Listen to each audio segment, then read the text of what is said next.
Di bawah langit malam yang penuh bintang, para pengikut setia Ash Heath terus meneriakkan namanya serempak sambil memuja pemuda yang duduk di singgasananya. Mereka tidak sadar bahwa, di balik ekspresinya yang dingin dan kaku, di dalam hatinya ia sudah panik bukan main. Padahal baru beberapa jam yang lalu ia sedang begadang di perusahaan game ponselnya, berusaha tetap tenang. Dia bertanya-tanya di mana dia berada, karena orang-orang ini tidak berbicara bahasa Mandarin, tapi entah bagaimana dia bisa mengerti mereka. Setelah mencoba memahami apa yang sedang terjadi, pemuda itu menyimpulkan bahwa dia telah bertransmigrasi. Dia mencoba merasakan tubuh barunya dan takjub karena bisa menggerakkannya seolah-olah itu adalah miliknya sendiri. Dia juga menyadari bahwa nama depannya sama dengan tubuh yang sekarang ia tempati, dan bertanya-tanya apakah itu alasan mengapa dia bertransmigrasi. Namun hanya ada satu masalah, dia tidak memiliki ingatan apapun dari pengamatannya terhadap Ash. Dia harus menjadi seseorang yang suci dan dipuja oleh orang-orang.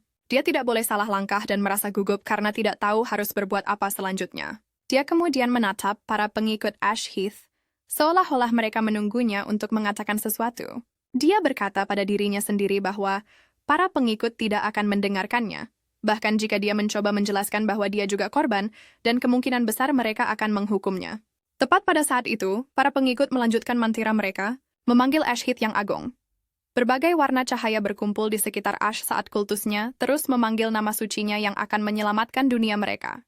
Tiba-tiba dia berlutut dan menerima berkah dari berbagai makhluk. Penguasa miliaran cahaya dan penguasa pertempuran, keberanian dan kehormatan memberinya kekuatan yang tak tertandingi. Penguasa salju, hujan dan takdir. Dan penguasa kebijaksanaan dan takdir memberinya malaikat kebijaksanaan. Sementara itu, penguasa kesetaraan dan berbagi memberinya malaikat kesehatan abadi. Terakhir, penguasa fantasi, cinta, dan kegembiraan memberinya pesona yang tiada tara. Kekuatan tak berujung yang diterimanya mulai mengalir deras di dalam dirinya. Dia menyadari bahwa ternyata tidak buruk juga bertransmigrasi ke dunia lain sebagai pahlawan.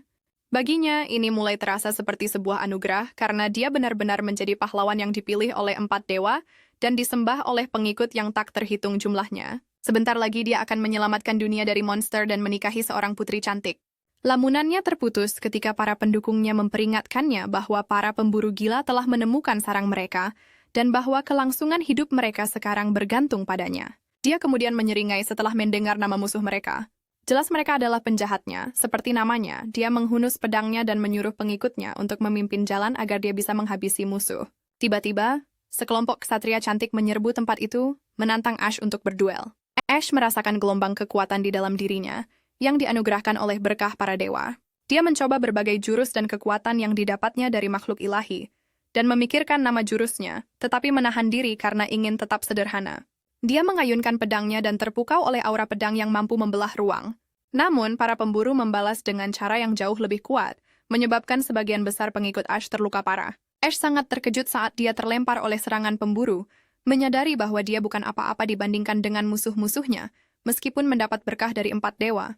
Terkejut dengan apa yang baru saja terjadi, Ash menyadari bahwa dia bertindak gegabah padahal dia hanyalah orang biasa yang berinkarnasi dari dunia lain dan tidak tahu apa-apa tentang dunia saat ini.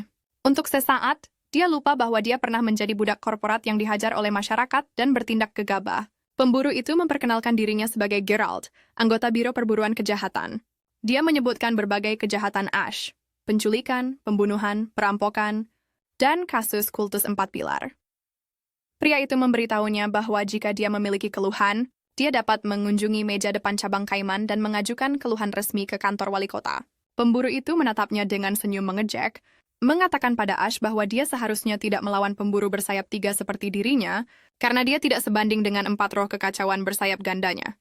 Dia kemudian memborgol Ash dan menyatakan bahwa dia sekarang ditahan sebagai pemimpin kultus 4 pilar.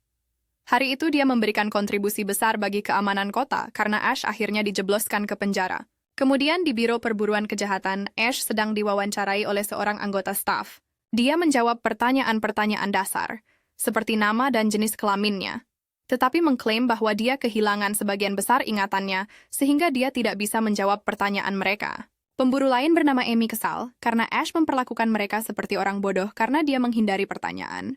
Pemburu lain menimpali bahwa dia memiliki lisensi interogasi tingkat 1 dan bahwa dia bisa membuat Ash mengaku apapun yang terjadi. Tepat pada saat itu, Gerald menyela dan menyuruhnya untuk mundur dan membakar lisensinya. Dia mengingatkan mereka bahwa mereka harus berhati-hati di sekitar Ash karena mereka tidak bisa memperlakukannya dengan buruk menurut Undang-Undang Hak Asasi Manusia. Dan karena parlemen mengawasi mereka dengan cermat, terpicu, Amy dengan panik meminta seorang penyihir memori agar mereka dapat mengekstrak ingatan tawanan mereka. Namun, Gerald mengungkapkan bahwa penyihir memori tidak akan datang, meskipun bukti memori sangat penting bagi mereka dalam membangun kasus. Dia menjelaskan bahwa Ash telah melihat 4 pilar, dan ini berarti ingatannya tidak dapat diekstraksi, karena tidak ada anggota kultus dari kelompok mereka yang pernah terpengaruh oleh ekstraksi tersebut. Dia menambahkan bahwa perusakan memori adalah keahlian 4 pilar, mengingat bahwa 134 tahun yang lalu seorang penyihir memori mengekstrak ingatan seorang anggota kultus dan tanpa sadar diubah menjadi penganut 4 pilar, membuat kultus itu bertambah jumlahnya dan bangkit dari abu. Dengan marah, Amy bertanya, bagaimana mereka harus melanjutkan kasus ini, karena mereka tidak bisa mendapatkan kesaksian atau mengekstrak ingatan. Gerald meyakinkannya bahwa ada hukuman mati yang lambat yang lebih cocok untuk kejahatan seperti Ash, dan bahwa interogasi mereka hanya untuk pertunjukan, mengingatkannya tentang persidangan publik dengan seluruh kota. Sebagai juri pada tanggal 15 pukul 8 malam, Amy yang frustrasi keluar dari ruangan sambil menyatakan bahwa dia sudah selesai menonton interogasi. Sementara itu, di ruang interogasi, Ash diberi waktu istirahat 15 menit sesekali karena Undang-Undang Hak Asasi Manusia. Gerald kemudian diam-diam mengamati Ash dan merasa bahwa dia tidak berbohong, dan tampaknya benar-benar seorang pria amnesia berdasarkan cara dia panik, bingung, dan takut. Dia merenungkan bahwa, menurut Undang-Undang Hak Asasi Manusia, jika seseorang memiliki gejala kehilangan ingatan, mereka dapat dibebaskan dari hukuman pidana, dan jika ekstraksi memori membuktikan Ash memang kehilangan ingatannya, dia dapat dibebaskan sebagai orang yang tidak bersalah. Namun pada akhirnya mereka tidak dapat menggunakan penyihir memori dan satu-satunya pilihan yang tersisa adalah membiarkan publik menghakimi Ash. Ash merenungkan apa yang bisa terjadi jika dia bereinkarnasi sebagai pahlawan alih-alih pemimpin, kultus yang langsung dikeroyok oleh sekelompok pahlawan setibanya di dunia baru. Sungguh memalukan bahwa dia bertransmigrasi ketika para pemburu mendekati kelompok kultus jahat yang dipimpinnya. Dia ingat bukti yang disajikan kepadanya saat dia diinterogasi dan dia hampir muntah saat melihatnya, mengonfirmasi bahwa tubuh pemimpin kultus yang dia tempati benar-benar jahat. Dia kemudian bertanya-tanya bagaimana mereka akan mengeksekusinya, masih bersyukur bahwa dia mengalami perlakuan yang baik saat diinterogasi, dan berharap mereka telah menghapuskan hukuman mati.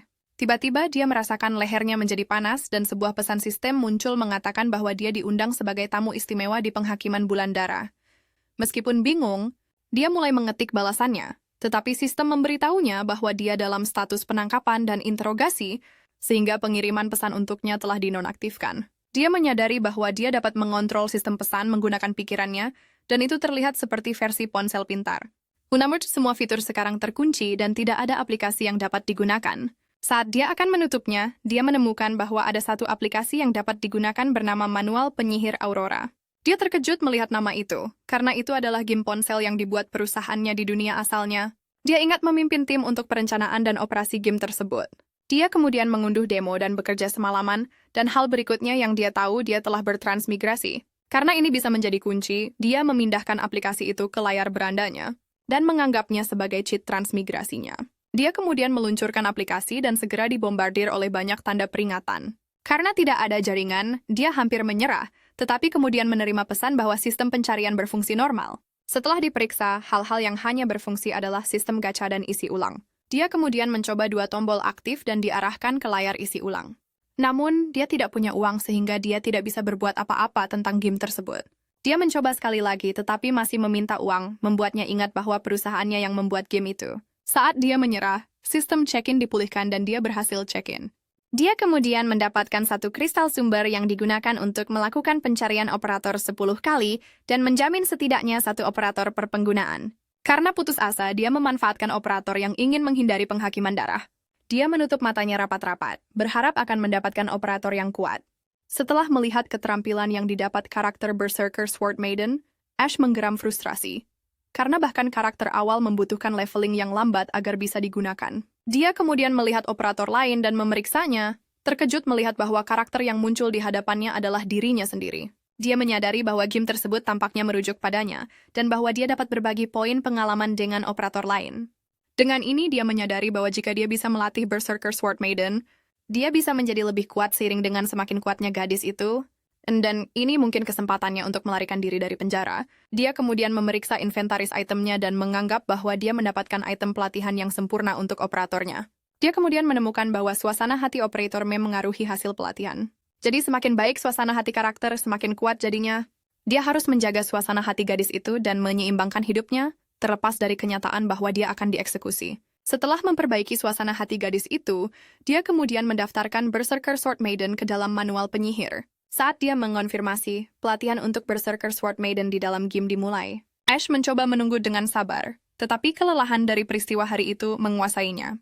Sementara itu, di tempat lain, 3 jam di belakang zona waktu Ash, seorang gadis muda yang telah tidur lebih awal untuk rutinitas perawatan kulitnya tiba-tiba menemukan dirinya di dalam mimpi. Dia berdiri di depan seorang pria yang dadanya tertusuk pedang. Sonia mencoba minum air di danau terdekat dan menemukan rasanya manis. Jadi dia pasti sedang bermimpi. Dia bertanya-tanya mengapa ada mayat dalam mimpinya dan penasaran siapa dia. Dia kemudian meraih pedang yang tertancap di tubuhnya, berpikir betapa pedang itu sangat cocok untuknya, seolah-olah ditempa khusus untuknya. Tepat pada saat itu mayat itu bergerak dan perlahan bangkit dari tidurnya, membuat Sonia ketakutan. Dia memperkenalkan dirinya sebagai pengamat terakhir dan meyakinkannya bahwa dia bukan musuh, jadi dia tidak perlu panik. Namun setelah beberapa saat, seringai jahat perlahan muncul di wajahnya, dan dia menyatakan bahwa dia akan membunuhnya dalam 72 jam ke depan. Dia hanya bisa meninggalkan mimpi itu jika dia berhasil mengalahkannya. Merasa terancam, Sonia bersiap untuk serangan saat pengamat terakhir menghunus pedangnya dan menyerangnya dengan gerakan cepat, memberitahunya sesudahnya bahwa dia punya waktu 10 detik untuk beristirahat. Sonia tersenggang, tidak yakin apakah dia baru saja diserang, karena tidak ada luka di tubuhnya tetapi rasa sakitnya terasa nyata. Melihat kebingungannya, pengamat terakhir menjelaskan bahwa mereka berbagi mimpi yang sama dan bahwa 10 detiknya sudah habis. Dia kemudian menebasnya lagi dan menyatakan bahwa dia punya 10 detik lagi untuk beristirahat. Dengan pedangnya di luar jangkauan, dia memutuskan untuk menyelam ke dalam danau, berpikir bahwa pengamat tidak dapat mencapainya, menahan napas di bawah air. Dia mulai berenang menjauh dari musuhnya yang menganggap tindakannya melarikan diri memalukan dan sia-sia. Dia mulai kesulitan bernapas dan berhasil muncul ke permukaan air untuk bernapas sejenak. Namun pengamat masih berhasil menebasnya dengan melemparkan pedangnya dan menyerangnya di bawah air. Dia merasakan rahangnya, memastikan bahwa itu masih ada, sementara pengamat mengejeknya karena tidak belajar dari pelajarannya ketika dia mati di tangannya berkali-kali. Melihat wajahnya yang sombong, Sonia mulai frustrasi, tetapi yang mengejutkannya, dia berlutut di depannya dan memohon agar dia mengampuninya.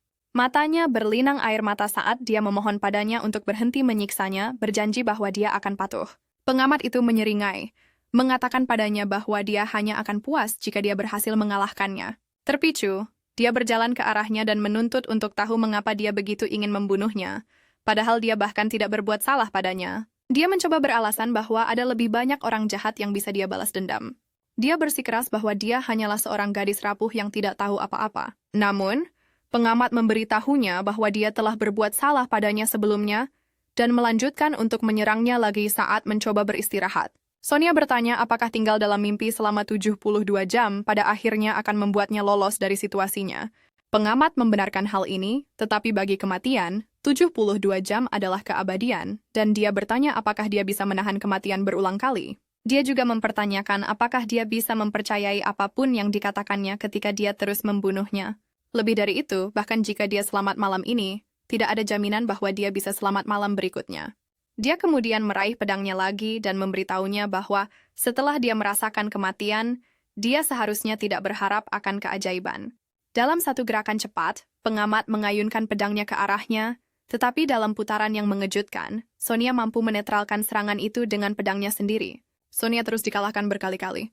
Untuk pertempuran berikutnya, dia berpikir tentang para ahli pedang hebat yang mendorong ilmu pedang hingga ekstrim, sedemikian rupa sehingga ayunan biasa mereka pun menimbulkan ketakutan pada semua orang. Dia berkata pada dirinya sendiri bahwa pengamat itu tidak seperti para ahli pedang itu, yang berarti dia masih punya kesempatan melawannya.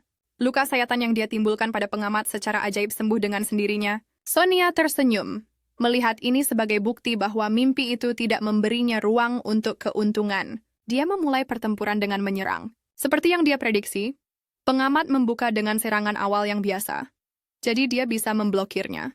Mereka terlibat dalam bentrokan beberapa tebasan, sementara Sonia menghitung sampai 5. Saat dia mencapai angka 5, dia membuat tebasan kuat yang masih bisa dihindari oleh pengamat. Sikapnya yang lebar meninggalkan celah bagi pengamat untuk menyerangnya. Sonia tersenyum saat melihat ini datang dan menghindarinya dengan langkah samping. Sementara pengamat sedang mengayun, Sonia melihat celah untuk menebasnya. Dia menyatakan bahwa dia telah mempelajari gerakannya setelah mati berkali-kali di tangannya. Dia melakukan serangannya, yang begitu kuat sehingga mendorong pengamat ke dinding. Luka besar yang diterima pengamat kemudian sembuh seketika. Sonia bertanya apakah memukulnya dihitung sebagai kekalahannya. Pengamat menjawab ya dan memberi selamat padanya. Dia menghela napas lega, hanya untuk diberitahu oleh pengamat bahwa dia masih harus mengalahkannya. Sambil memegang 2 pedang, dia mengambil pedang lain dan memasang kuda-kuda bertarung 2 pedang.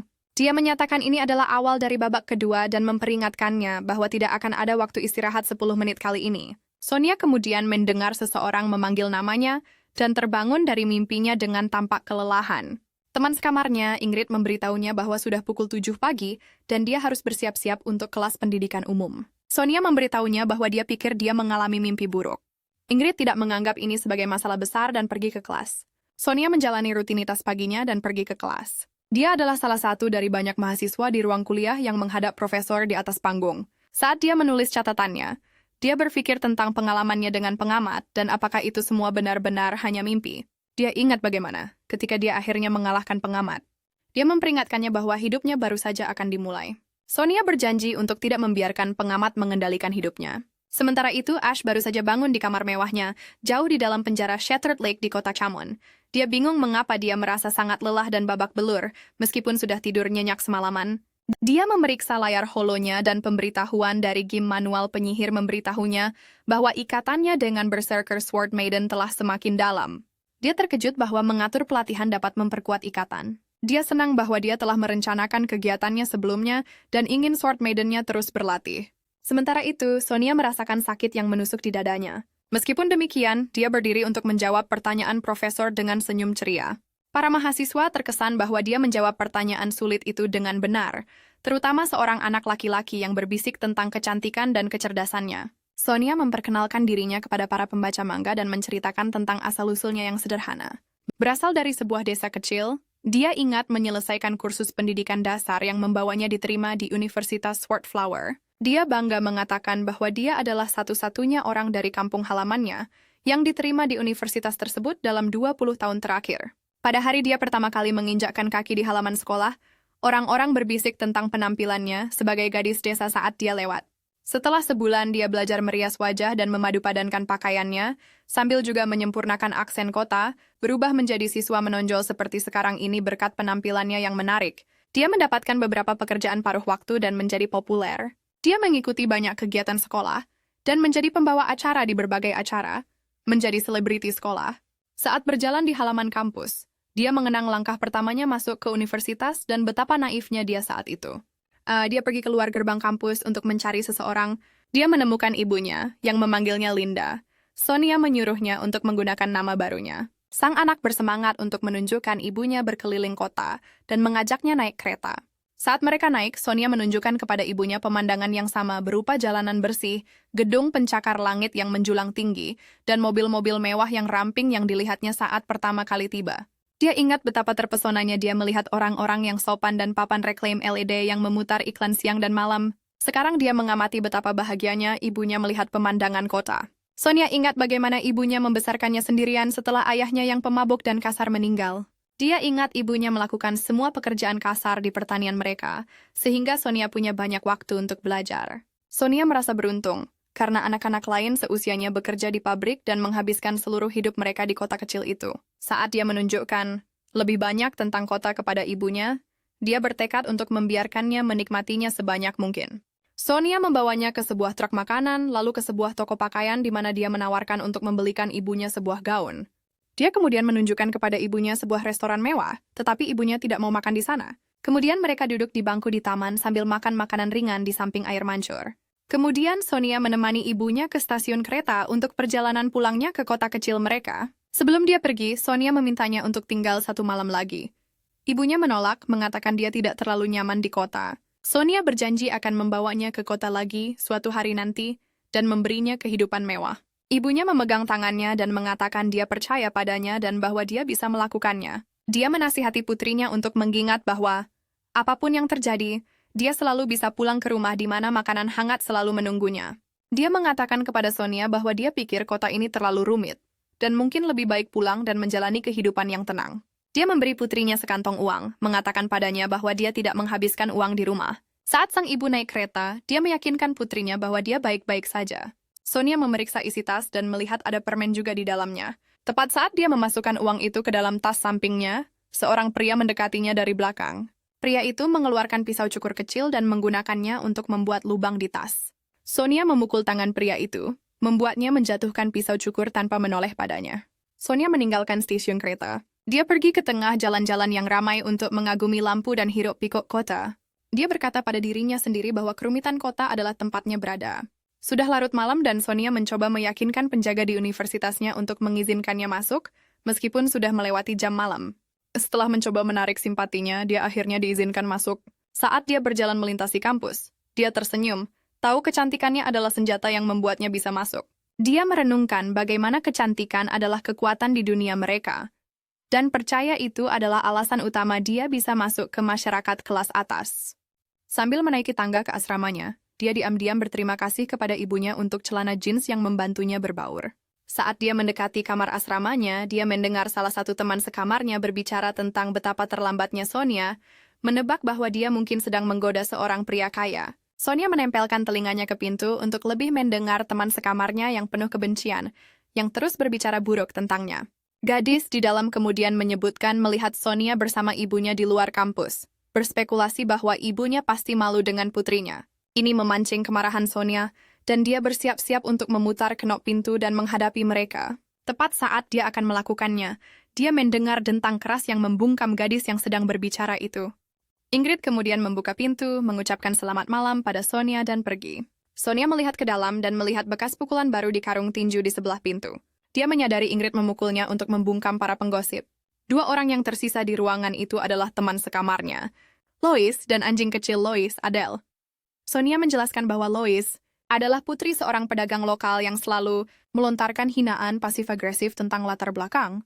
Sonia mengenang bagaimana dia selalu mendapatkan lebih banyak perhatian dari para pria daripada Lois. Tidak peduli seberapa banyak Lois bertingkah seolah dia yang lebih cantik dari keduanya. Ketika Sonia mendapatkan peran sebagai pembawa acara untuk sebuah acara besar, kebencian Lois padanya semakin menjadi. Setelah itu, Lois terus-menerus mengadakan acara untuk jurusan sihir air dan mengajak teman sekelasnya ke restoran mewah, sambil dengan sengaja mengucilkan Sonia. Karena manuver sosial ini, lebih banyak pria akhirnya mengejar Lois. Lois akhirnya menyukai seorang senior yang pada gilirannya mencoba mengejarnya. Sonia kemudian dengan sengaja menabrak pria itu, yang membuatnya malah mengejarnya. Dia akhirnya menolak senior itu, tahu bahwa harga diri Lois tidak akan pernah membiarkannya mengejar pria yang bahkan tidak akan dikencani oleh gadis desa. Dalam benak Sonia, dia membantu Lois menghindari peluru dengan menjauhkannya dari pria yang membosankan. Sonia memiliki ambisi untuk menemukan seorang pria yang bisa memberikan jalan pintas ke masyarakat kelas atas. Untuk mencapai ini, dia ingin menjadi penyihir air. Karena penelitiannya menunjukkan bahwa penyihir air adalah yang paling mungkin berakhir sebagai istri bangsawan, dia berencana menggunakan reputasi Universitas Swordflower yang menghasilkan penyihir pedang, angin, dan air elit untuk lulus sebagai penyihir air tingkat atas. Dia membayangkan bertemu dengan seorang bangsawan yang akan memperkenalkannya kepada ibunya. Dia telah memutuskan untuk menghindari menjadi penyihir pedang, percaya bahwa fisik yang kuat dan berotot adalah kerugian bagi wanita dalam pengejarannya. Dia membayangkan masa depan di mana dia memanggil roh air pertamanya tahun depan, dan sepenuhnya membangkitkan sayap peraknya sebelum lulus untuk menjadi penyihir bersayap. Kemudian dia akan menemukan jalannya ke sebuah acara kampus di Universitas Truth. Untuk memikat seorang bangsawan muda, dia menjelaskan bahwa Universitas Truth adalah universitas nomor 1 di galaksis, di mana semua orang kaya dan berkuasa menjadikannya tempat yang sempurna untuk menemukan pacar potensial. Saat dia merenungkan ambisinya, dia belajar dari bukunya sambil menghapus riasannya. Dia berpikir tentang berapa banyak waktu dan uang yang dibutuhkan untuk menjaga penampilannya. Dan dengan sepenuh hati percaya bahwa dia akan mendapatkan seorang suami dari kalangan atas dan membawa ibunya ke dalam kehidupan seorang wanita bangsawan. Dia kemudian dikejutkan oleh suara yang menyuruhnya untuk fokus berlatih dengan pedang. Dia berbalik untuk melihat dari mana suara itu berasal dan melihat pengamat. Dia mendorongnya untuk berbicara dengannya hanya menggunakan suara pikirannya. Sonia melihat sekeliling dan melihat bahwa Louis dan Adele tidak bisa melihat pengamat. meskipun pria itu berdiri tepat di samping mereka. Pengamat memberitahu Sonia bahwa dia bukan musuhnya. Dia menunjukkan padanya sebotol cairan hijau yang katanya harus dia minum. Sonia mengatakan kepadanya bahwa tidak mungkin dia akan meminumnya. Pengamat kemudian menuangkan cairan itu ke tanah, tetapi alih-alih tumpah. Secara ajaib cairan itu berakhir di tenggorokan Sonia. Minuman itu entah bagaimana menggerakkan tubuhnya untuk berdiri. Pengamat menunjukkan padanya sebuah pedang kayu dan mengatakan padanya bahwa dia harus berlatih dengannya. Dia mengatakan kepadanya berulang kali, dengan mata penuh tekad bahwa dia tidak akan melakukannya. Namun tubuhnya tiba-tiba berpakaian sendiri. Dia mengambil pedang kayunya dan meninggalkan ruangan. Saat dia berjalan melewati lorong di luar, Sonia bisa mendengar Lois mengeluh tentang bagaimana dia pasti mencoba menggoda beberapa senior yang mengambil jurusan sihir pedang. Sonia berakhir di aula pelatihan pedang di mana banyak peserta pelatihan sedang melatih permainan pedang mereka pada boneka lapis baja. Ini termasuk Ingrid, yang sudah berkeringat. Ingrid sangat bangga dengan kemajuannya sehingga dia berpikir dia akan bisa mencapai ring ke-10 bulan depan dan memanggil roh pedang. Dia mengendalikan dirinya agar tidak sombong dan mengingatkan dirinya sendiri bahwa dia perlu berlatih keras untuk menjadi lebih baik. Sonia memasuki ruangan, membuat setiap praktisi pedang menoleh untuk melihatnya. Saat dia berjalan melewati mereka, mereka bertanya-tanya mengapa dia ada di tempat latihan. Sonia kemudian mulai memukul salah satu boneka dengan pedang kayunya. Ingrid melihat dari tekniknya bahwa dia masih goyah dan lamban. Ingrid merenungkan bahwa penyihir pedang wanita membutuhkan tangan yang kapalan dan tubuh berotot untuk menjadi lebih kuat dan bertanya-tanya apakah Sonia siap untuk itu. Dia kemudian bertanya-tanya apakah Sonia melakukan ini untuk mendapatkan seorang pria dan menyadari bahwa targetnya pasti Felix, murid sihir pedang, yang sedang mengawasinya berlatih sekarang. Ingrid mencatat bahwa Felix adalah putra dari keluarga Foslata, salah satu pilar Dewan Stelarus dan bangsawan tingkat atas. Dia ingat bahwa ayahnya, Duke Foslata, mengendalikan pabrik baja paling canggih di Stellaris, menjadikannya salah satu tokoh paling signifikan dan kuat di negara itu. Ingrid khawatir Sonia mengejar seorang playboy. Terlepas dari itu, dia senang mendapatkan teman pecinta pedang lagi. Dia terus mengawasi latihan Sonia dengan boneka ajaib dan menyadari bahwa dia telah mencapai tepi ring pertama dari target tengah setelah hanya beberapa menit. Melihat lebih dekat, Ingrid melihat bahwa meskipun gerakan Sonia masih kasar dan melelahkan, dia secara ketat mengikuti manual sihir pedang. Dia khawatir jika Sonia terus melanjutkannya, dia akan kelelahan. Dalam beberapa menit, dia mulai menghitung pukulan Sonia untuk membantunya melacak. Setelah ratusan, Ingrid kehilangan hitungan dan sekarang sangat fokus pada latihan temannya. Setelah beberapa saat, seluruh aula pelatihan menatapnya dengan kagum. Kerumunan memperkirakan sudah 90 menit sejak dia mulai dan dia telah melampaui 2.400 pukulan. Pacar Felix, Cecilia, memasuki ruangan, berpikir semua orang pasti berkumpul di sekitar pacarnya karena dia melakukan sesuatu yang mengesankan. Dia terkejut melihat Felix adalah salah satu orang yang menatap Sonia. Dia bisa tahu dari wajahnya bahwa dia tidak bisa mengalihkan pandangannya darinya. Cecilia menatap Sonia dan berasumsi dia telah merias wajah untuk menarik perhatian laki-laki. Dia khawatir Sonia menargetkan Felix dengan aksi pedangnya dan berencana untuk segera menyeret pacarnya pergi. Cecilia bertanya mengapa semua orang melihat Sonia. Felix memberitahunya bahwa Sonia datang 1,5 jam yang lalu sebagai pemula tanpa kuda-kuda pedang yang benar, tetapi sekarang dia bisa memotong 9 cincin target dengan satu serangan pedang. Cecilia bertanya apakah dia pasti hanya berpura-pura menjadi pemula. Felix menjawab bahwa dia berpikir hal yang sama dan mengawasi pelatihannya untuk melihat kapan dia akan menemui jalan buntu. Dia mengakui bahwa setelah 1,5 jam mengawasinya, skeptisisme awalnya telah sepenuhnya berubah menjadi kekaguman. Cecilia merasa terancam bahwa seorang gadis dapat menarik perhatian Felix dengan begitu mudah. Dia kemudian menyadari bahwa berlatih selama 1,5 jam berturut-turut adalah hal yang mustahil. Dia mencatat bahwa bahkan Felix hanya bisa berlatih selama 3 jam, dengan istirahat di antaranya. Cecilia melihat sekeliling dan melihat semua pria yang biasanya hanya terobsesi dengan latihan.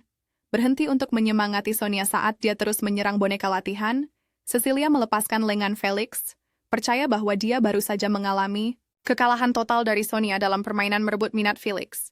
Akhirnya, Sonia mengenai cincin ke-10 pada target. Semua orang tegang melihatnya. Dengan pukulan cincin ke-10, boneka Sonia hancur.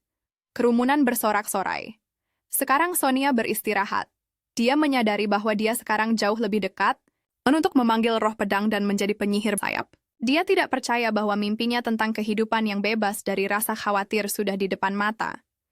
Ingrid membawakannya air. Tiba-tiba Sonia merasakan cairan mengalir di tenggorokannya. Dia melihat sekeliling dan melihat Felix. Sonia bisa melihat pengamat di belakang Felix. Dia baru saja menuangkan sebotol minuman ke lantai, seperti sebelumnya. Pengamat memberitahunya bahwa dia belum bisa beristirahat, dan dia harus mengalahkan Felix terlebih dahulu.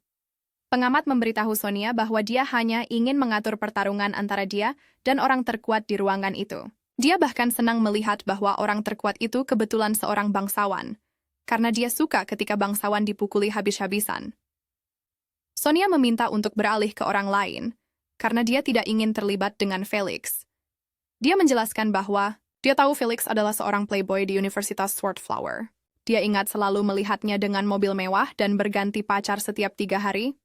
Dalam catatannya, dia menulis bahwa Felix memiliki kebiasaan mengoleksi wanita. Dia juga merasa curiga bahwa putra Duke Fozlata berakhir di Universitas Sword, Flower bukannya Universitas Truth, yang menyiratkan dia pasti terlibat dalam semacam kekacauan politik. Dia memberitahu pengamat bahwa dia percaya Felix adalah penjahat.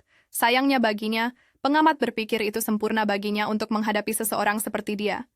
Dia menasihatinya untuk menghancurkan keajaiban pedang dan menendang bangsawan bintang itu ke pinggir jalan. Meskipun Sonia memberitahunya bahwa dia tidak akan pernah melakukan hal seperti itu, dia masih mengarahkan pedang kayunya ke Felix dan menantangnya untuk berduel.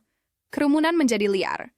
Cecilia secara internal marah, percaya bahwa Sonia melakukan ini untuk mengikat dirinya dengan Felix.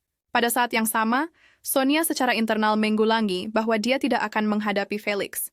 Secara eksternal, tubuhnya masih mengarahkan pedangnya ke arahnya. Ingrid mengingatkan Sonia bahwa dia masih lelah setelah 2 jam latihan dan mengusulkan agar mereka bertarung besok saja. Felix bersikeras mereka harus bertarung sekarang. Dia beralasan bahwa dia adalah orang paling berbakat yang pernah dilihatnya dan hanya orang kedua yang membuatnya merasa takut. Dia percaya bahwa jika dia menunggu sampai besok, dia tidak akan lagi memiliki keberanian untuk menarik pedangnya melawannya. Felix mengeluarkan pedangnya dan mengarahkannya ke Sonia, menyatakan dia akan mengalahkannya malam ini, apapun yang terjadi. Semua orang dapat melihat bahwa Felix menggunakan kuda-kuda pertarungan pedang gelombang. Sonia ingat bahwa keluarga Fozolada terkenal dengan 4 kuda-kuda pedang rahasia mereka yang dapat memanggil roh, dan kuda-kuda gelombang adalah salah satunya. Sonia mengambil kuda-kuda pedang biasa, siap bertarung. Dia mengeluh kepada pengamat bahwa tidak ada gunanya menang melawan Felix jika dia hanya mengendalikan tubuhnya. Dia menawar, meminta kendali atas tubuhnya kembali, agar dia bisa mencari orang lain untuk dilawan. Pengamat mengungkapkan bahwa dia tidak pernah mengendalikan tubuhnya sejak awal, mengejutkannya. Dia menjelaskan bahwa dia berlatih dengan pedangnya sendiri karena tadi malam dalam mimpinya, dia mengalahkannya dan menyadari bakatnya dalam menggunakan pedang. Dia menganalisis bahwa dia datang ke aula latihan untuk mendorong dirinya hingga batas kemampuannya, sehingga Ingrid dan yang lainnya dapat melihat bahwa dia memiliki bakat yang bisa dibanggakan. Selain penampilannya, Sonia menyerang Felix saat mereka bertukar pukulan. Pengamat mengingatkan Sonia bahwa dia menantang anak laki-laki itu sendiri karena dia membencinya sejak awal karena menjadi topik hangat sekolah.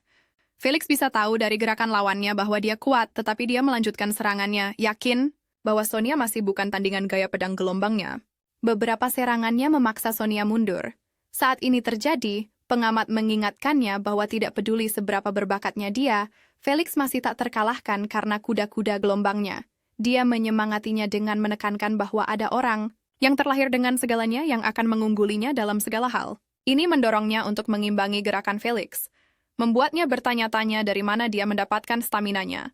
Felix memutuskan dia perlu mengakhiri pertarungan dan mengisi energi di dalam tubuhnya.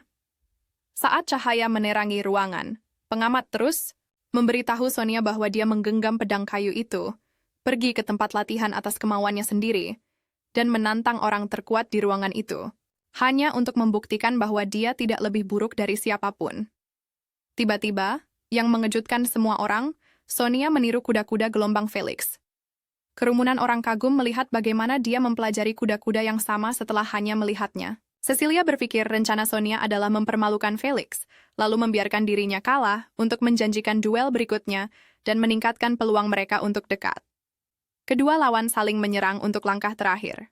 Suara keras datang dari bentrokan mereka, sepotong pedang kayu yang patah mendarat di lantai. Itu adalah bilah kayu Sonia yang patah. Kerumunan orang melihat ke bahu kiri Felix dan melihat roh pedang gelombang, terkesan bahwa dia mampu memanggil roh terikat hidupnya di tengah pertempuran. Ingrid menyemangati Sonia, mengatakan padanya bahwa dia juga akan bisa memanggil roh segera. Sonia memberitahu semua orang bahwa dia tidak kalah, tetapi kerumunan berpikir dia hanya keras kepala. Tiba-tiba ujung pedang kayu Felix patah juga. Di bahu kanan Sonia, roh pedang gelombang juga muncul. Penonton tidak percaya dia mempelajari kuda-kuda gelombang Felix di tengah pertempuran dan segera memanggil roh setelahnya. Orang-orang yang membutuhkan waktu bertahun-tahun untuk menguasai pedang menjadi putus asa, menyadari bahwa mereka sedang melihat seorang jenius. Sonia melihat ke kerumunan dan melihat pengamat mengawasinya. Dia bertanya apakah dia hanya proyeksi dari pikiran batinnya sebuah halusinasi. Pengamat mengambil potongan pedang kayu yang patah dari tanah dan memasangnya kembali ke pedang Sonia. Saat dia perlahan menghilang, dia menggodanya untuk menebak siapa dia. Ini membuat Sonia marah yang mulai mengumpat padanya. Sementara itu, Ash melihat dari layar holonya bahwa Berserker Sword Maiden-nya telah naik level beberapa kali dan memperoleh banyak kemampuan, termasuk kuda-kuda gelombang dan roh pedang gelombang. Dia memperhatikan sesuatu yang disebut penyihir pedang satu sayap dan percaya bahwa jumlah sayap menunjukkan lebih banyak kekuatan super. Melihat seberapa besar pertumbuhan Sword Maiden-nya membuat Ash merasa bahwa bangun pukul 6 pagi untuk memeriksa kemajuannya sangat berharga. Meskipun dia naik level, Ash tidak merasa lebih kuat. Dia merasa seperti telah ditipu oleh permainan itu, berspekulasi bahwa itu mungkin karena dia belum membayar apapun, karena permainan perusahaan itu terkenal tidak dapat dimainkan tanpa mengeluarkan uang. Suara komputer penjara kemudian memberitahu Ash bahwa dia sekarang dapat bergerak bebas ke beberapa area. Pintunya terbuka saat komputer mengundangnya untuk makan di kafetaria. Ash membuka manual narapidana penjara Danau Hancur di layar holonya untuk melihat apa yang sedang terjadi. Deskripsi manual tentang kemewahan penjara membuatnya merasa seperti sedang dikerjai. Semuanya tampak terlalu nyaman, membuatnya curiga. Dia perlahan melangkah keluar dari kamarnya untuk melihat-lihat. Tidak adanya penjaga di aula membuatnya semakin menakutkan. Dia berlari ke ujung lorong di mana dia menemukan sebuah taman dalam ruangan dengan para narapidana yang sedang nongkrong, melihat seorang penjaga penjara di salah satu sofa. Ash merasa lega, berpikir dia bisa meminta bantuan jika terjadi sesuatu. Dia percaya dia membutuhkan perlindungan karena dia belum menerima XP apapun dari Sword Maiden-nya. Sekarang merasa lebih aman, dia berjalan-jalan mencari kafetaria. Dia melihat para narapidana menonton konferensi pers seorang politisi di layar LED besar, memperhatikan narapidana orc dan goblin mendiskusikan politik tingkat tinggi karenanya. Seorang narapidana mendekati Ash dan mengatakan kepadanya bahwa dia tahu dia adalah pemimpin terhormat dari kultus 4 pilar. Dia memperkenalkan dirinya sebagai Igor, menjelaskan bahwa dia mengenali Ash karena kehadirannya memenuhi media mereka. Igor menawarkan tangannya untuk berjabat tangan dan mengundang Ash untuk bergabung dengan rencana pelarian mereka. Ash dengan sepenuh hati menerima tawaran itu tanpa ragu-ragu. Tepat saat mereka akan berjabat tangan, seorang wanita mengatakan kepada Ash bahwa dia akan meninju wajah Igor jika dia jadi dia. Ash melihat wanita itu dan terkejut melihat bahwa dia terlihat dan terdengar persis seperti miliknya. Sword Maiden mendengarkannya dan bersiap-siap untuk meninju Igor. Saat Ash melompat untuk meninju sesama tahanan, chip di lehernya tiba-tiba berkedip mengatakan dia dilarang menyakiti seorang warga. Alarm merah tak henti-hentinya meraung di kepalanya mengulangi peringatan itu. Tepat pada saat itu, tinjunya berhenti beberapa inci sebelum mengenai Igor. Dia tidak bisa bergerak sama sekali dan pemuda itu mengejek pukulannya yang lemah. Karena dia tampaknya puas dengan kehidupan penjara, rekannya berbalik dan meninggalkannya sendirian. Dengan ini, pendatang baru itu akhirnya bisa bergerak lagi. Sambil mencibir padanya, Sword Maiden bertanya mengapa dia begitu terkejut. Dia menjelaskan bagaimana chip mendeteksi niatnya dan membuat serangannya tidak efektif. Teknologi ini cukup berguna dan tampaknya cukup praktis bagi orang-orang. Meskipun pertempuran dan sihir dibatasi di sana, ada banyak trik yang bisa dilakukan, misalnya menggunakan roh untuk membentuk kontrak, seperti yang dilakukan Igor sebagai sukubos. Dengan menyetujui dan menerima undangannya untuk berteman, seolah-olah dia menawarkan ketundukan. Dengan kata lain, menjabat tangannya tadi akan mengubahnya menjadi budaknya. Ini lebih buruk daripada dunia lamanya, di mana kontrak kerja dibutuhkan. Melanjutkan, Ash bertanya-tanya apakah orang lain di sana tidak bisa melihatnya. Dia bisa terus berbicara dengannya dengan bebas, tetapi akan terlihat seperti orang gila yang berbicara pada dirinya sendiri, tidak memedulikannya. Dia terus berbicara dan mengonfirmasi bahwa dia sebenarnya adalah Sword Maiden. Dia meragukannya karena dia akan mempertanyakan identitasnya sebagai pengamat jika dia tidak melihatnya. Mereka mulai bertengkar karena tidak terlihat seperti di gambar karakter mereka, tetapi masuk akal untuk berpikir bahwa mereka berganti pakaian sesekali.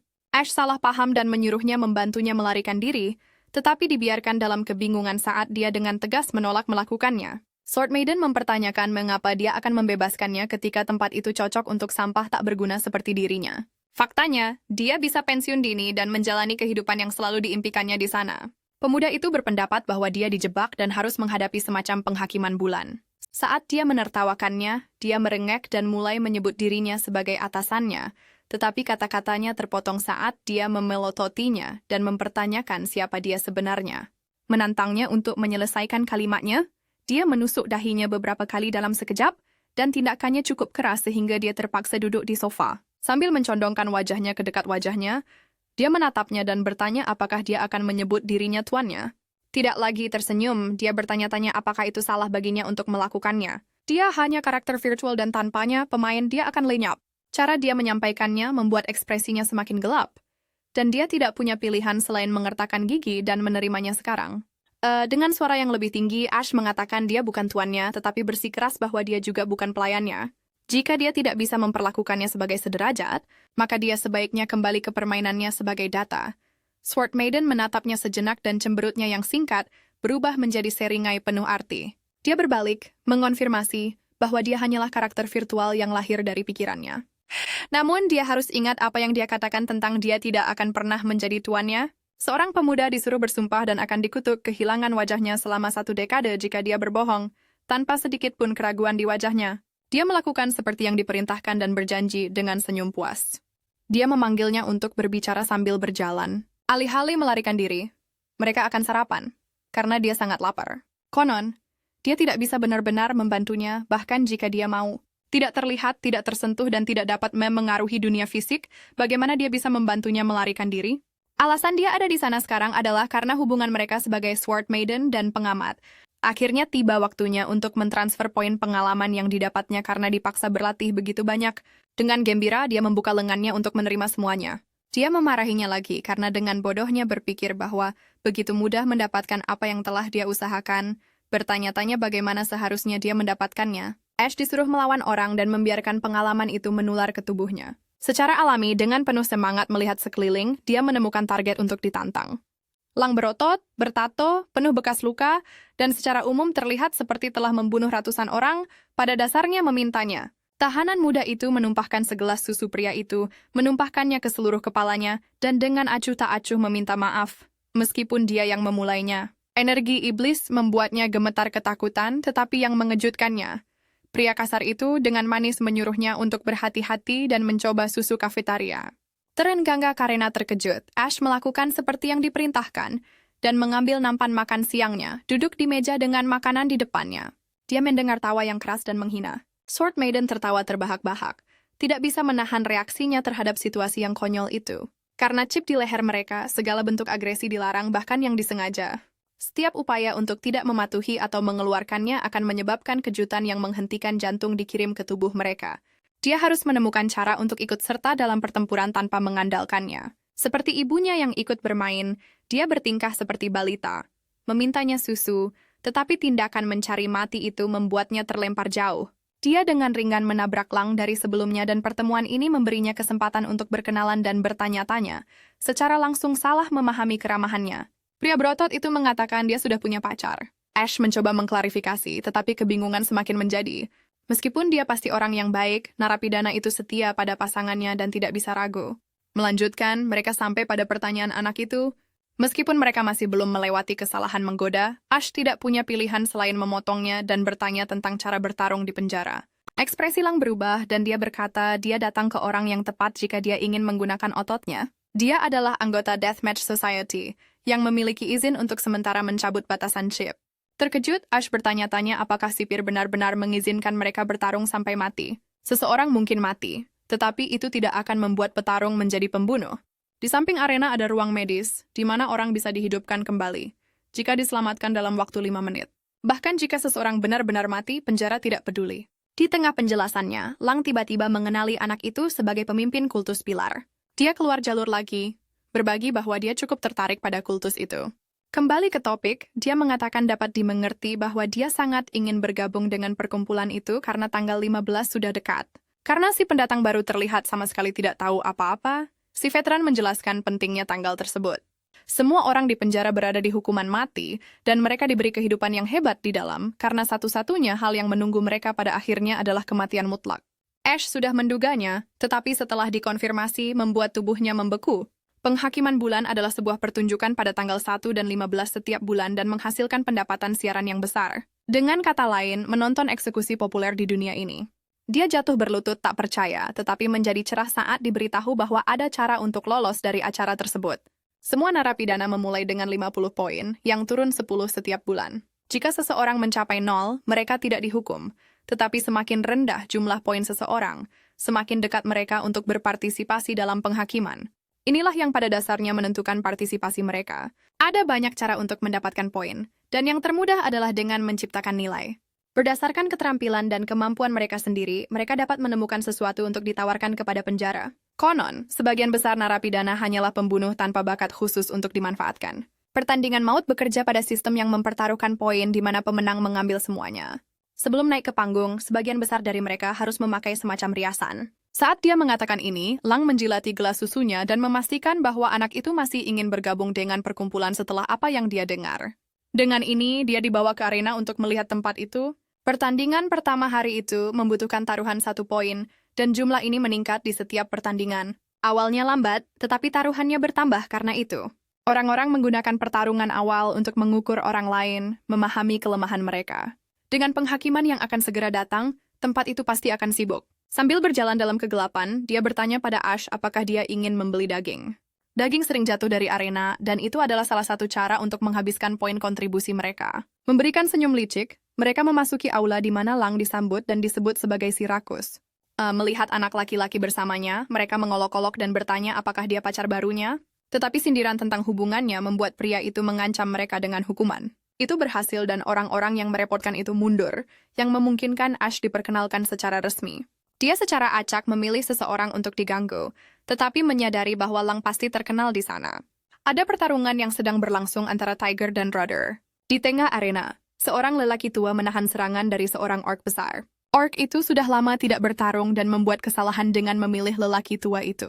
Karena Tiger bertaruh lebih tinggi, tidak ada pilihan selain mengakhiri pertandingan lebih cepat atau lebih lambat. Tubuh Router yang lelah dipukul-pukul, bahkan membuatnya kehilangan gigi. Manusia itu menang, lengannya terangkat dan melepaskan rentetan pukulan mematikan ke wajah lawannya. Meskipun pemenangnya sudah jelas, pertandingan masih belum akan berakhir. Namsun penghalang udara belum diangkat, yang berarti pertarungan berlanjut. Itu hanya akan berhenti ketika salah satu mati atau benar-benar tidak sadarkan diri. Di arena tanpa penyerahan diri, seseorang harus terus menekan dan menghancurkan lawannya. Orang-orang bodoh yang tak terhitung jumlahnya telah melebih-lebihkan keterampilan mereka dan mati di tangan lawan yang haus akan poin. Bagaimanapun, inti dari pertandingan maut adalah mentransfer poin kepada seseorang yang lebih pantas. Berbicara tentang poin, Ash memperhatikan bahwa taruhan para petarung saat ini tidak sama. Ini normal, karena menurut aturan, narapidana harus bertaruh sedikit lebih banyak daripada yang mereka lakukan di pertandingan sebelumnya. Tiger telah bertarung 34 kali sebelumnya, itulah sebabnya dia bertaruh 35 sekarang. Di sisi lain, Router telah bertarung 10 kali, tetapi hanya memiliki 5 poin tersisa atas namanya. Sayangnya dia selalu berhadapan dengan lawan yang tidak bisa dia kalahkan. Saat mereka berbicara, penghalang menghilang dan tubuh ORC jatuh. Dengan pertandingan berakhir, staf medis segera keluar dari pintu dan menyeret tubuh itu ke rumah sakit untuk perawatan. Tiger berjalan kembali pura-pura lemah setelah jelas-jelas menipu lawannya. Bahkan Sword Maiden harus mengakui kekuatan lelaki tua itu, bertanya mengapa dia begitu kuat.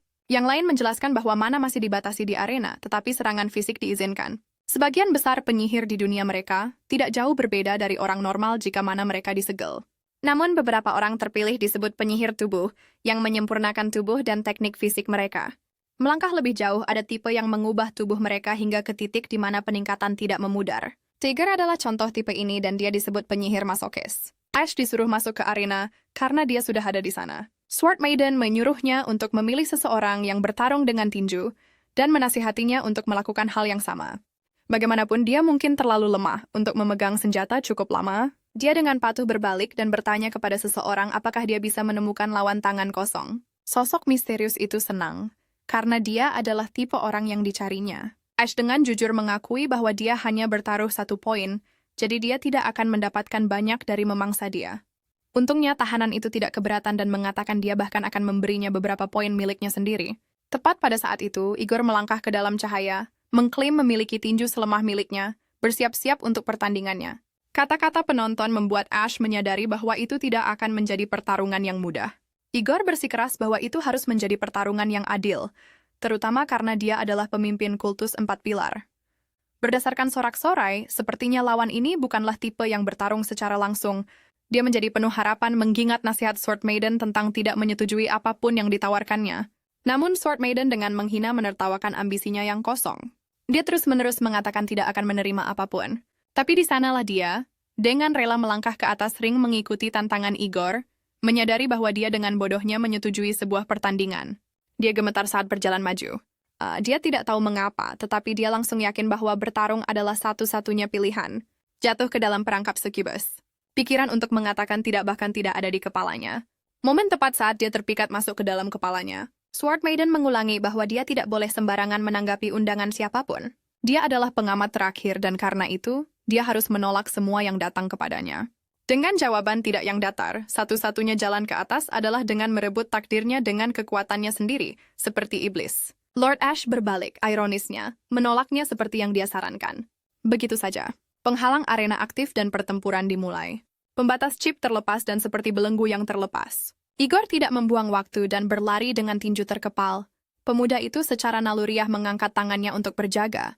Tetapi ini sudah diduga, dan sang veteran menyapu kakinya, jatuh telungkup.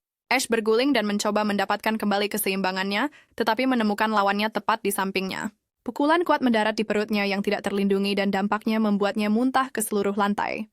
Namun Igor masih jauh dari selesai dan tersenyum saat menyuruh lawannya untuk mengertakkan gigi. Pemula itu melakukan seperti yang diperintahkan, sudah menangis karena kesakitan. Pukulan lain datang, kali ini ke sisi kepalanya. Pemuda malang itu terhuyung-huyung, kehilangan keseimbangan dan nyaris tidak sadar. Begitu tubuhnya menekan penghalang, Igor terus melepaskan rentetan pukulan, masih bertahan dengan tangan terangkat. Ash bertanya kapan transfer pengalaman akan dimulai. Saat rasa sakit menumpuk, dia memanggil Sword Maiden. Pada dasarnya memohon padanya untuk mengambil alih. Dia hanya dengan acuh tak acuh menyuruhnya untuk melawan. Semakin cepat pengalaman ditransfer, semakin dia dipukuli. Sword Maiden bertingkah seolah dia tidak peduli, tetapi menatapnya dengan mata mengamati. Dia terlihat menyedihkan, tetapi dia masih mendorong dirinya hingga batas kemampuannya dan menolak untuk menyerah. Faktanya, dia tidak bisa tidak merasa bahwa bahkan tanpa manual penyihir, dia kuat di lubuk hatinya. Seperti yang dia duga, dia benar-benar pengamat terakhir, didorong oleh ketabahannya sebagai budak korporat. Ash mengarahkan pandangannya pada serangan balik. Dia mengertakkan gigi dan mendorong tinjunya ke depan. Tetapi pukulan yang lembut dan lemah itu dengan mudah dihindari. Menganggapnya lucu, Igor memukul wajahnya dengan sedikit usaha. Pertukaran ini berlangsung selama beberapa urutan, dan penonton bersorak saat melihat pukulan khasnya, di mana musuh secara alami menabrak tinjunya. Tiger dan Lang harus mengakui kekuatannya, tetapi dengan samar-samar menghindari pertanyaan tentang siapa yang akan menang pada saat ini. Ash dipukuli seperti buah yang memar. Igor bertanya apakah dia tahu bagaimana dia memenangkan semua pertandingannya meskipun secara fisik lemah. Memang benar tidak ada yang istimewa darinya. Mereka berdua lemah, tetapi perbedaannya adalah orang-orang seperti pemuda itu adalah ternak. Sementara itu, Igor adalah seorang ahli yang menguliti dan menyembelih mereka. Ras dengan tubuh yang lebih kuat semuanya telah jatuh di hadapannya, sudah dikalahkan saat mereka memasuki ring. Melihat Ash melompat dengan upaya putus asa untuk menang, dia sudah tahu apa yang akan dilakukan anak laki-laki lemah itu. Dia membaca gerakannya seperti buku terbuka dan melakukan serangan balik. Setiap pikiran anak laki-laki itu mengalir ke dalam pikirannya, dan sejelas siang hari di matanya, seperti seekor domba yang siap dipanggang. Yang tersisa hanyalah melahap lawan-lawannya yang menyedihkan. Dengan senyum percaya diri, Igor menghindar lagi dan menurunkan sikunya untuk menjatuhkannya. Yang mengejutkannya, Ash menghindar dengan sempurna dan mencoba menyerang balik. Sang veteran segera melompat menjauh, merasakan bahaya. Itu sama sekali tidak terduga. Itu adalah pertanda yang sangat buruk. Bermain-main bukan lagi pilihan, jadi dia harus menjatuhkannya sekarang. Sementara itu, penonton semakin liar dan bersemangat, bahkan menyuruh veteran pirang itu untuk membawa sesuatu untuk memotong musuh-musuhnya lain kali. Konon Lang mencatat bahwa itu tidak akan semudah yang mereka harapkan. Melihat kembali ke arah arena, mereka memperhatikan bahwa Igor, yang mendaratkan setiap pukulan sebelumnya, sekarang semakin banyak meleset. Akhirnya ada pertunjukan, dan beberapa orang berpikir Ash berpura-pura lemah selama ini. Tiger membantahnya, mengatakan bahwa anak itu benar-benar lemah beberapa saat yang lalu. Tubuhnya belum ditempa oleh pertempuran sungguhan dan Lang tahu ini sebagai orang yang membawanya masuk. Hanya dalam beberapa menit dia sudah mengembangkan naluri tempur yang tajam. Orang yang salah di tempat yang salah membangkitkan bakat yang salah. Sungguh memalukan setidaknya. Untuk pertama kalinya sejak mereka mulai, pemimpin kultus itu mendorong si cantik buas dalam pertahanan. Sword Maiden tersenyum tahu itu sudah berakhir. Setiap era memiliki temanya sendiri, dan di era ini orang tidak lagi menaklukkan tanah baru. Sebaliknya, tema di zaman ini adalah dominasi yang canggih. Di dunia di mana kelas ditetapkan sejak lahir, penyihir jiwa pada dasarnya adalah predator puncak. Bahkan klan penguasa pun takut pada mereka, dan pengetahuan tentang kekuatan mereka disembunyikan dari kelas bawah. Namun, Igor memenuhi kondisi yang sempurna secara kebetulan dan belajar sendiri untuk menjadi penyihir jiwa. Selain itu, dia sudah memiliki kontrak roh sihir dasar dan menjadikan kata-katanya sebagai hukum. Selama kondisi tertentu terpenuhi, kemampuannya tidak akan terhentikan. Dia akan menjadi raja dimanapun ada aturan dan penjara tidak terkecuali. Dengan kekuatan ini, dia mendominasi semua orang di sekitarnya. Dan bahkan setelah kalah darinya dalam pertandingan maut, mereka akan menerima pertempuran lain sampai poin mereka habis. Tapi sekarang pemuda di depannya telah berubah dari hewan yang pendiam dan jinak yang menunggu untuk disembelih. Dia berubah menjadi hewan yang lebih berisik, masih menunggu untuk disembelih. Sambil tersenyum, Igor mengakui bahwa dia memang meremehkannya. Kecepatan belajarnya memberinya potensi untuk menjadi lebih, tetapi kekuatan fisiknya yang murni adalah sampah. Setelah pertandingan ini, dia tidak berniat bertarung dengannya lagi, dan Ash juga tidak bisa menantangnya. Mengetahui aturan dan menggunakannya untuk mendominasi adalah kekuatan yang sebenarnya. Begitulah perbedaan antara dominator dan yang didominasi. Tidak peduli dengan kata-katanya, Ash menyuruhnya untuk tidak menutupi wajahnya. Igor terkejut dengan pernyataan yang tidak terduga itu, dan dengan datar diberitahu bahwa wajahnya sempurna untuk dilihat. Untuk waktu yang lama, satu pikiran itu memenuhi benaknya, dan karena ini adalah pertama kalinya dia menerima pujian yang begitu tulus, dia tanpa sadar menurunkan tangannya. Sebuah pukulan keras mendarat tepat di dagunya. Dia jatuh telungkup ke lantai, dan begitu saja pertandingan berakhir. Ash dinyatakan sebagai pemenang, tetapi dengan adrenalin yang hilang dari tubuhnya, kelelahan mengambil alih dan dia juga jatuh. Pengalaman pertamanya dalam bertarung menyakitkan dan tak tertahankan. Dia akhirnya mengerti inti dari pertandingan maut, yang mengubah narapidana menjadi sumber hiburan tanpa jiwa bagi orang kaya. Mereka semua terjebak dan ditakdirkan untuk mati baik karena penghakiman atau pertandingan maut. Dirinya yang rasional tiba-tiba muncul, mengatakan, masuk akal bagi orang yang melanggar hukum jika dia tidak ada di sana sendiri, dia mungkin akan bertepuk tangan untuk sistem yang menjebaknya. Sambil bercakap-cakap dengan dirinya sendiri, dia menyadari bahwa rasa sakit di tubuhnya telah hilang. Tepat pada saat itu, sebuah suara menyuruhnya untuk mengejar waktu makan malam jika dia sudah bangun dan sembuh. Ash membuka matanya tetapi matanya melotot kaget, karena orang di hadapannya mengenakan pakaian dokter wabah. Dokter itu khawatir karena reaksinya, tetapi yakin bahwa mereka merawatnya dengan baik setelah memastikan bahwa mereka benar-benar hanya seorang penyembuh. Anak laki-laki itu meminta operasi plastik untuk membuatnya tampan. Itu hanya obrolan ramah dan tidak masuk akal, tetapi yang mengejutkannya, dokter itu dengan bersemangat menawarkan banyak pilihan untuk keinginannya.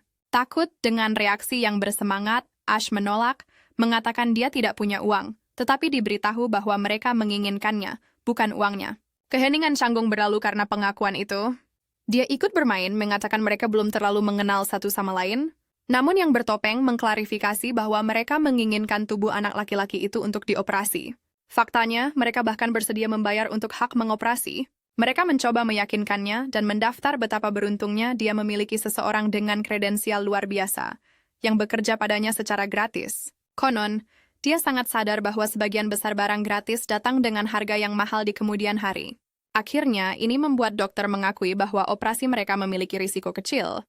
Tampaknya tidak berbahaya bagi orang yang naif, tetapi Ash tahu bahaya dari kata-kata seperti itu. Karena itu, dia meminta penyembuh untuk menjelaskan secara spesifik tentang risikonya. Obat di sana dikembangkan dari roh dan mereka dapat melakukan apa saja selama tubuh memiliki kelembapan. Yang paling umum digunakan dalam penyembuhan adalah hidroterapi, tetapi memiliki banyak kekurangan, termasuk kesalahan dan pertumbuhan kembali. Namun roh itu dapat berevolusi dengan latihan dan akan menjadi lebih efisien seiring waktu. Penjara adalah tempat terbaik untuk berevolusi sebagai dokter, karena ada narapidana yang mendekati kematian setiap hari lagi. Narapidana selanjutnya digunakan sebagai sumber daya, kali ini untuk melatih penyembuh. Konon, pengobatan itu sendiri tidak memerlukan poin kontribusi, jadi itu masih belum eksploitatif secara maksimal. Ash kemudian memarahi penyembuh karena mengenakan pakaian yang begitu tidak menyenangkan, Tetapi itu sebenarnya berfungsi sebagai perlindungan yang menghalangi pasien yang terkejut untuk menyerang dokter jika terjadi kesalahan. Meskipun dimaksudkan untuk meningkatkan hubungan pasien-dokter, tindakan tersebut menunjukkan kemungkinan besar operasi akan salah. Merasa frustrasi, pemuda itu memarahi dokter dan melontarkan tuduhan yang menyakitkan. Mereka terluka oleh kata-kata itu, tetapi dengan lemah lembut menjelaskan bahwa itu bukan salah mereka. Air mata mengalir saat mereka mencoba menjelaskan sisi mereka. Ash bertanya apakah mereka sadar akan kelemahan terbesar mereka. Faktanya adalah cara mereka berbicara tidak kuat, tegas, atau percaya diri. Karena betapa tidak amannya suara mereka, setiap efek samping yang dirasakan oleh pasien akan dilimpahkan kembali kepada mereka.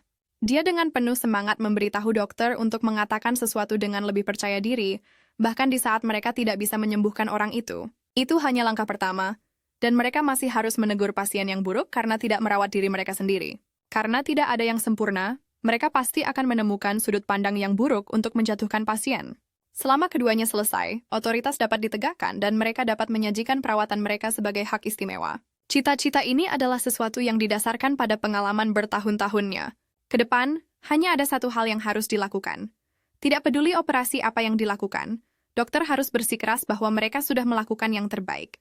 Didorong, mereka mulai berteriak dan mengulangi gagasan ini. Ash puas dan yakin mereka akan mempelajari sisanya sendiri. Bahwa ini adalah teknik yang buruk di perusahaan, tetapi mungkin membantu karir penyembuhnya. Tepat pada saat itu dokter memanggil, menanyakan apakah dia benar-benar tidak ingin operasi plastik, dan bahkan menambahkan bahwa tidak sopan berkeliling dengan wajah seperti itu. Ash tidak yakin apakah dia seharusnya merasa bangga, karena muridnya sudah menerapkan pelajarannya.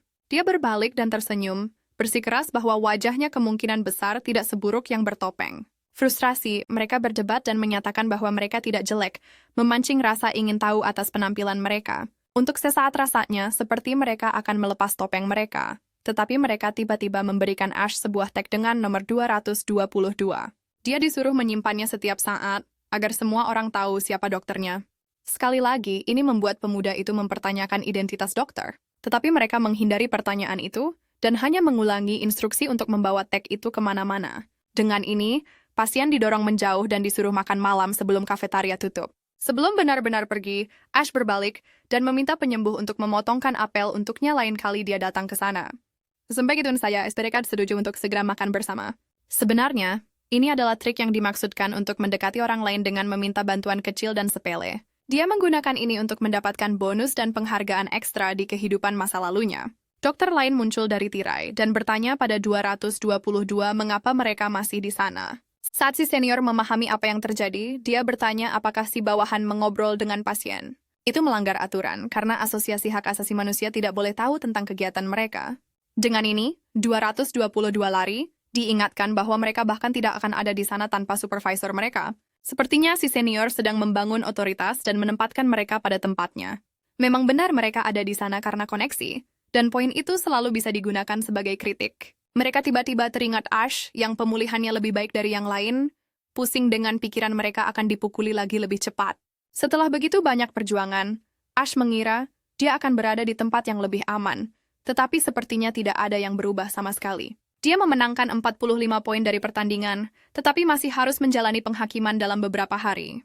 Terlepas dari poin mereka, semua narapidana diwajibkan untuk menghadiri penghakiman pertama mereka. Sejujurnya, peluang untuk bertahan hidup tidak terlalu buruk, tetapi sebagai pemimpin kultus pilar, dia pasti akan menjadi target utama selama acara tersebut. Karena pemuda itu tidak berniat menyerahkan nyawanya begitu saja, Lang mengatakan seseorang ingin melawannya dan bertanya apakah dia akan menerima tantangan itu. Itulah alasan sebenarnya dia menunggu anak itu di kafetaria. Lawannya akan bertaruh 36 poin, dan jarang sekali orang seperti itu melawan pemula. Namanya Farkas, tapi dia bahkan belum pernah mendengar tentangnya sebelumnya. Tepat pada saat itu, Lang menyebutkan sebuah nama. Silent Ash memiringkan kepalanya bingung dan si veteran mengamati reaksinya. Dia mengabaikannya, mengatakan dia baru saja memikirkan seseorang yang dia kenal. Melanjutkan, mereka membahas senjata musuh barunya, yaitu pedang biasa. Penyebutan pedang membuatnya melihat ke arah Sword Maiden, meskipun tidak di tempat yang tepat. Dia memperhatikan dia mengintip dan menyuruhnya untuk mengutarakan pikirannya dengan keras. Ash bertanya-tanya apakah dia bisa menyentuhnya dengan cara yang sama seperti dia bisa menyentuhnya. Tidak memiliki kesabaran untuk bermain-main dengannya, dia mengaruhi kata-katanya selanjutnya. Dia menyuruh Lang untuk memberitahu Farkas agar membersihkan lehernya dan menunggunya besok. Dengan ini, kedua narapidana berpisah, dengan Lang menuju ke pacarnya aneh karena dia sebenarnya berjalan menuju arena pertandingan maut, bukan kamar pasangan, mengalihkan perhatiannya darinya. Sword Maiden memberi isyarat dan menyuruhnya untuk menuju ke kamarnya. Bagaimanapun, mereka akan sibuk menjelajahi dunia yang belum pernah dia kenal. Meskipun tersinggung dengan apa yang dia maksudkan, dia tersipu dan dengan senang hati berlari ke arahnya. Sementara itu, di arena pertandingan maut ada pemandangan yang mengerikan. Lang mengatakan Ash menerima tantangan bukan karena nama, tetapi karena dia ingin bertarung pedang. Fargus berjanji akan membayarnya kembali secepatnya. Tetapi tahanan botak itu mengatakan dia bisa melakukannya sekarang dengan menjelaskan minat tiba-tiba pada anak laki-laki itu dan siapa Silen. Pria itu tidak keberatan memberitahunya, tetapi dia harus bersiap untuk menanggung beban pengetahuan. Lang terus merobek-robek seorang petarung arena yang mati, dan mengatakan dia lebih suka menjauh dari orang-orang penting yang mengunyah daging. Dia bilang Ash lebih mirip anak laki-laki yang lugu daripada pemimpin sekte. Farkas bilang siapapun yang masuk penjara sudah jauh dari kata lugu.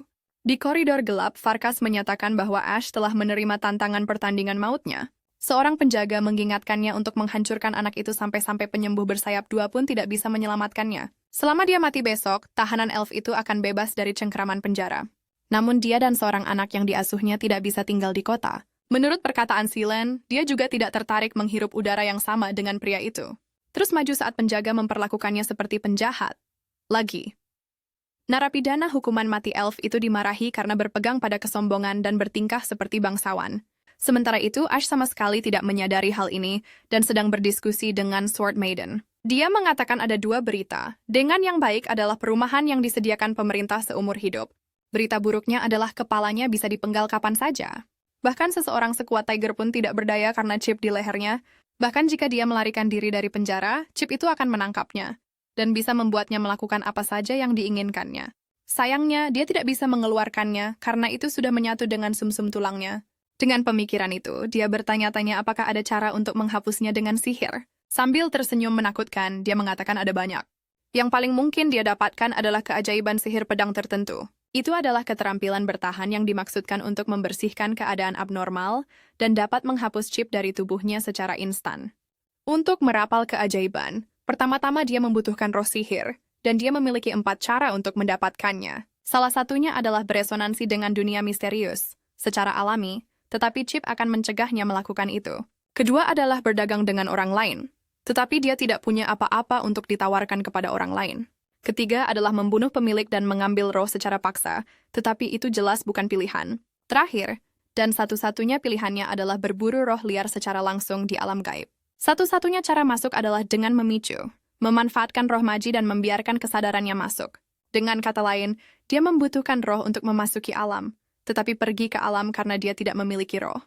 Ini seperti lulusan baru yang menyadari bahwa semua pekerjaan tingkat pemula membutuhkan 3 tahun pengalaman. Saat dia akan terpuruk, Sword Maiden mengatakan dia tidak harus menggunakan rohnya sendiri untuk metode ini. Dia berbalik dengan harapan dan dia mengingatkannya bahwa dia sudah memiliki roh pedang yang memungkinkannya memasuki alam. Karena mereka terikat melalui manual, dia bisa membawanya bersamanya tanpa masalah. Bingung, dia buru-buru memeriksa manual apakah benar-benar ada fitur seperti itu. Yang mengejutkannya memang ada modul fungsi tambahan. Dia mengklik kotak yang sesuai dan mengonfirmasi bahwa dia sudah siap. Tidak ada yang terjadi untuk sementara waktu dan dia memperhatikan Sword Maiden duduk dengan senyuman. Dia menyuruhnya untuk bergegas dan menerimanya, jadi dia pergi untuk bersiap. Sementara dia menunggu lebih lama lagi, Sword Maiden mengejeknya, mengatakan dia tidak akan mengerti apa yang harus dia persiapkan. Dengan ini, dia menghilang dan meninggalkannya sendirian di kamarnya. Ash menjatuhkan diri ke tempat tidurnya, benar-benar lelah setelah hari yang melelahkan yang harus dia lalui. Sementara itu di Stellaris, yang memiliki perbedaan 3 jam dari penjara, adalah asrama putri. Tubuh asli Sonia baru saja kembali dari latihan dengan Ingrid. Harinya dipenuhi dengan kelas lanjutan, sesi tanding, dan pelatihan sihir pedang di malam hari. Untuk menguasai sihir pedang gelombang, dia dilatih secara pribadi oleh Profesor Telo, seorang santo pedang yang mungkin akan segera mendapatkan 4 sayap. Dia menawarkan untuk merekomendasikan Ingrid juga, tetapi dia ingin meraih prestasinya sendiri. Konon Sonia tidak akan tahu untuk menolak tantangan Felix jika bukan karena dia. Profesor mendaftarkannya untuk turnamen Universitas Truth, dan bahkan akan menggunakan fasilitas mereka. Berita ini menarik perhatian Adele dan dia meminta untuk diperkenalkan kepada mahasiswa tampan yang memanggil Louis, yang selama ini diam kaku. Sonia mengatakan dia tidak akan pernah melupakan teman sekamarnya. Ejekan terus-menerus membuat gadis itu gemetar saat dia mencengkeram bukunya Erat-Terat. Jelas bahwa dia mendekati batasnya dan akan segera meledak. Yang mengejutkan mereka, dia menjadi tenang dan mendapatkan kembali ketenangannya setelah beberapa saat. Tidak puas dengan reaksinya, Sword Maiden pergi menuju ruang mediasi. Teman sekamarnya tertinggal dan Adele menoleh ke Lois dengan tatapan prihatin. Dia mencoba menghiburnya berkata, tidak perlu meladeni gadis desa yang sombong. Namun gadis itu cukup pintar untuk mengakui kekalahannya. Kali ini, Sonia sudah naik ke titik yang harus dia hormati, tetapi dia menolak untuk membiarkan ini terus berlanjut dan menundukkan kepalanya setelah lulus. Tidak tahu bagaimana menangani situasi saat ini, Del mundur dengan ekspresi khawatir. Tapi memutuskan untuk memberi temannya sedikit ruang. Sementara itu, Sonia tiba di aula mediasi, yang secara khusus ditujukan bagi siswa yang menjelajahi dunia misterius. Dengan identitas dan aksesnya yang diverifikasi, dia diinstruksikan untuk berjalan langsung ke dinding. Dia melakukan seperti yang diperintahkan dan melewatinya tanpa masalah. Di dalam gedung, sebuah keajaiban mempercepat pikiran semua orang di dalamnya. Pengamat sebenarnya telah bersamanya selama ini. Karena dia masih bersamanya larut malam, dia mencoba menagihnya untuk upah lembur. Tetapi karena dia bangkrut, dia membuatnya membayar dengan mengubah gadis itu menjadi karyawannya. Dia baru lulus dari akademi, jadi sebagai anak magang, dia tidak akan menerima gaji. Konon, dia jelas telah berusaha keras untuk melatihnya dengan maksud untuk menuai lebih banyak. Tiba-tiba, dengan nada serius, dia mengatakan yang perlu dia lakukan hanyalah tetap hidup. Dia menertawakannya sebagai lelucon dan mengakui bahwa dia saat ini terlalu lemah untuk memasuki dunia misterius sendirian. Karena itu, dia membutuhkannya untuk menemaninya maju. Sonia melewati sebuah pintu yang terkunci dan menemukan dirinya di sebuah dataran yang tenang di bawah langit malam yang berbintang, duduk di atas rumput. Dia memanggil roh pedang dan menutup matanya. Ikatan ini memungkinkan gerbang terbuka dan dia segera jatuh ke dunia misterius. Dia mengulurkan tangan dan memanggil pengamat, khawatir, tetapi dia meyakinkannya bahwa dia ada di sana bersamanya. Bagaimanapun, takdir suci menghubungkan mereka. Mendapati dirinya di atas perahu, dia terkejut melihat wujud material pengamat, tetapi dia sama terkejutnya melihat wujudnya. Keduanya memasuki alam roh untuk pertama kalinya dan mengapung di lautan pengetahuan. Sementara Ash senang karena mengenakan pakaian karakternya, Sony terus mengatakan bahwa pemberhentian pertama bagi semua orang di alam misterius adalah badan air itu. Konon, dia tidak tahu mengapa ada perahu, karena pelajaran mereka menyatakan bahwa orang datang dengan telanjang. Dengan ini berarti seharusnya tidak ada bantuan eksternal seperti itu sama sekali. Dia bahkan pernah mendengar bahwa orang berendam di air dan tidak punya pilihan selain berenang. Ash kemudian dengan percaya diri menjelaskan bahwa jiwanya terbelah menjadi dua, satu bagian perahu dan satu lagi tubuh manusia. Pertanyaan bagaimana dia bisa membuktikannya. Dia menyuruhnya untuk berenang menjauh dari perahu dan mengatakan dia tidak akan bisa karena dia terikat. Dia melakukan seperti yang diperintahkan dan kembali beberapa saat, kemudian menyangkal klaimnya sepenuhnya. Kesalahan pengamat membuatnya menyeringai, tetapi niatnya menjadi jelas saat dia melihatnya menatap tubuhnya yang basah kuyup. Meskipun berargumen bahwa itu adalah ujian, trik itu membuatnya mendapat pukulan di kepala. Dia meremehkan kehadiran perahu, tetapi Sonia berpendapat bahwa itu adalah masalah besar, karena tenggelam adalah cara paling umum kematian para penyihir. Dalam pertumbuhan seorang penyihir, alam misterius adalah bagian terpenting, dan banyak yang menghabiskan hidup mereka menjelajahinya. Namun, upaya ini menyebabkan banyak jiwa serakah ditelan oleh laut yang sekarat. Di sana dibutuhkan 3 hari untuk pulih secara mental. Di dunia nyata, jiwa menderita trauma berat dan semakin kuat seseorang, semakin besar kerusakannya. Penyihir baru hanya membutuhkan 3 hari, perak setidaknya 15 dan emas berbulan-bulan. Sementara itu, penyihir suaka dan legendaris membutuhkan waktu bertahun-tahun. Jika seseorang tidak dapat menjelajahi alam, pertumbuhan mereka menurun 90%. Jadi ada pendekatan yang berbeda, beberapa konservatif dan tumbuh dengan mantap. Di sisi lain, ada juga yang mempertaruhkan segalanya untuk menjadi yang teratas. Tentu saja, kalah akan membuat seseorang menjadi bangkrut permanen. Dengan ini menjadi sangat jelas bahwa memiliki perahu sama dengan berbuat curang. Mendapat ide, dia bertanya-tanya apakah itu terkait dengan manual penyihir. Segala sesuatu yang lain dinonaktifkan, tetapi tampaknya dia memiliki kekuatan untuk mengemudikan perahu. Sebuah jendela bahkan cukup baik untuk memberinya tutorial pemula, namun dia terganggu saat kendaraan itu tiba-tiba berguncang. Melihat Sonia mengayuh dengan tangannya, dia menyuruhnya untuk menanganinya. Dia terkejut, tidak menyangka dia benar-benar tahu jalannya di sekitar alam. Saat pengamat meminta waktu untuk membaca tutorial, dia menghela napas kecewa, percaya itu adalah lelucon. Lagi pula bahkan Tilo tidak punya panduan eksplorasi untuk itu. Di dunia gaib, mereka semua sama-sama bodoh dan mencari pengetahuan, tetapi satu hal yang perlu diingat adalah, jangan pernah tinggal di satu tempat terlalu lama. Ketika orang melakukannya, tubuh asli mereka mengira mereka benar-benar mati, yang menyebabkan jantung mereka berhenti. Dia terkejut bahwa dia begitu takut mati dan berharap dia akan sembarangan mengejar sensasi. Sonia memang dulu seperti itu, ketika dia masih tidak punya apa-apa untuk hilang.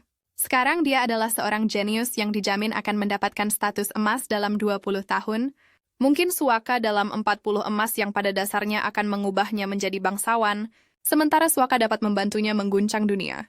Ingin bermain aman, dia mendayung menuju kabut putih dangkal, yang dikenal membawa keberuntungan. Tepat pada saat itu, perahu melaju ke depan dan berbelok tajam, sepenuhnya mengikuti kehendak Ash dengan wajah datar. Dia berbagi bahwa dialah yang membawa kendaraan itu, dan baru tahu bahwa dia benar-benar dapat mengendalikannya.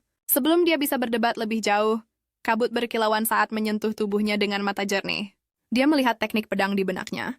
Itu adalah sihir pedang murni yang mengalir ke tubuhnya saat mereka melaju ke depan. Selama seseorang bergerak di alam, penyihir dapat secara otomatis menyerap pengetahuan. Selain itu, ia dapat memadat menjadi kekuatan sihir perak, membentuk simbol kekuatan penyihir satu sayap, sehelai bulu muncul di punggungnya dan sementara ia menyerap gelombang pengetahuan dan kekuatan, Ash menatap peta holografik seperti badut yang memberikan catatan. Di sana ia melihat sebuah layar yang menunjukkan di mana mereka berada dan bagian-bagian alam dengan deskripsi. Beberapa menunjukkan tidak ada yang berharga, sementara yang lain memperingatkan bahaya. Untungnya, ada juga ruang yang dengan jelas menasihati mereka untuk berkunjung. Dia mengarahkan perahu ke arah itu, dan begitu mereka memasuki area tersebut, Sonia melihat sebuah pulau kecil tersembunyi di dalam kabut di depan. Matanya terbuka karena terkejut, mengenalinya sebagai tempat di mana pengamat mengujinya dalam mimpi. Salah paham. Dia pikir dia pasti melakukan semua ini dengan sengaja dan menganggapnya sebagai seorang ahli misterius. Dia berjalan pergi begitu mereka merapat di pantai dan mereka memperhatikan kabut segera hilang. Di depan mereka ada seorang pria bersenjata yang berkata, "Pistol itu cepat. Di luar 7 langkah, dalam 7 langkah." Pistol itu cepat dan akurat. Dia membidik ketika mereka memasuki jangkauannya, sama sekali mengabaikan permintaan Ash untuk berbicara terlebih dahulu. Bubuk mesiu meledak, dan dia nyaris tidak menghindar tepat waktu untuk menghindari tembakan langsung. Kakinya terkena peluru, tetapi kerusakannya tidak terlalu parah. Melihat lebih dekat, dia memperhatikan bentuk dan warnanya memudar, dan dia menyadari bahwa tertembak menguras energi jiwa dari tubuh aslinya. Sementara dia masih memproses apa yang terjadi, Sonia melesat ke depan. Pria itu membidik, siap menembakkan tembakan lagi ke arah mereka. Saat dia menarik pelatuknya dengan teriakan penuh tekad, Sword Maiden memanggil roh sihir pedang gelombang dan mengayunkan pedangnya ke bawah. Tebasan itu memotong peluru dan membuat musuh kehilangan keseimbangan. Sebelum dia bisa pulih, Ash mengikuti dan meraih seluruh tubuhnya untuk menahan gerakannya. Dengan ini, dia bebas untuk berlari ke depan dan menusukkan pedangnya ke kepala jiwa musuh. Pria bersenjata itu menghilang dalam kepulan asap dan keduanya menghela napas lega saat mereka memenangkan pertempuran tak terduga yang mulai mereka perdebatkan, tetapi memperhatikan. Sebuah objek muncul dari tempat musuh berada. Meskipun dia bingung, Sonia langsung tahu apa itu. Itu adalah sebuah pulau warisan di alam dan buku itu adalah manual penyihir penembak. Dia terkejut, tidak menyangka akan menemukan manual lain dengan begitu mudah. Berbagai makhluk, kecil, cepat, dan gesit, semuanya terkena panah seorang anak laki-laki dengan akurat. Berlari pulang bersama ayahnya setelah perburuan yang sukses, dia dengan gembira membawa hasil buruannya. Tepat pada saat itu mereka melihat dada seorang penduduk desa hancur, di kejauhan ada gerombolan monster yang mendekat. Selain baju zirah mereka, satu orc membawa pistol berasap yang membunuh penduduk desa itu. Anak laki-laki dan ayahnya menarik busur mereka dan menembak untuk membalas, tetapi panah lemah mereka hanya memantul dari baju zirah logam musuh tanpa ada cara untuk bertahan melawan mereka. Para monster mengamuk, menembak semua orang di kota dan sepenuhnya mengambil alih. Sang ayah berhasil membawa anak itu jauh ke tempat yang aman. Tetapi begitu dia merasakan sedikit keamanan, lututnya lemas dan dia jatuh ke tanah tak bernyawa. Anak itu menyaksikan orang tuanya menghembuskan napas terakhirnya. Dipenuhi amarah dan kebencian, dia mengenakan topi yang jatuh dan, dengan air mata berlinang, menunggu target. Seorang penembak orc berjalan melewati rerumputan tinggi tetapi dengan cepat mati saat sebatang panah ditembakkan ke kepalanya. Anak laki-laki itu kemudian mengambil senjata monster yang mati dan mulai membalas dendam. Beberapa musuh yang tidak curiga terbunuh pada awalnya, tetapi bahkan ketika mereka mulai mengantisipasi kehadirannya, monster-monster bodoh itu bukanlah tandingan seorang penembak jitu yang terlatih. Bahkan jika dia menggunakan senjata yang tidak biasa, dia menjatuhkan mereka satu persatu, menghindari serangan mereka, dan memaksa mereka jatuh ke dalam perangkap yang dia pasang pada awalnya. Dia sepenuhnya melenyapkan gerombolan yang menyerang desanya dan segera menumpuk mayat banyak lainnya. Tahun-tahun berlalu dan dia semakin tua tetapi misinya tetap sama. Pada suatu saat dia menemukan selebaran rekrutmen untuk unit pemberantasan ORS dan bergabung dengan brigade mereka. Begitu saja, dia menghabiskan puluhan tahun menembak dan membunuh ras yang merenggut keluarganya. Diberi medali kehormatan, dia akhirnya pensiun dan duduk di kursi goyang dengan senjatanya, mengawasi tanah yang dia perjuangkan untuk dibebaskan. Sambil menenggak alkoholnya, dia menembak seekor serigala gila, minum lagi, dan seorang manusia jatuh kali ini, lalu yang lain, lalu yang lain. Setelah beberapa saat, dia masuk ke rumahnya dengan pistol berasap dan mengarahkan larasnya ke kekasihnya. Dia menatapnya dengan mata yang dalam dan sedih, tetapi matanya membelalak kaget saat dia jatuh ke tanah, akhirnya menyerah pada kematian. Ash melihat pemilik manual, sementara Sonia hanya terkejut bahwa dia menyelesaikan semuanya. Di halaman terakhir ada medali yang dia peroleh. Dari medali itu muncul roh biru. Itu adalah roh tembakan cepat, mampu menembakkan 2 tembakan berturut-turut dengan jangkauan dan akurasi yang ditingkatkan.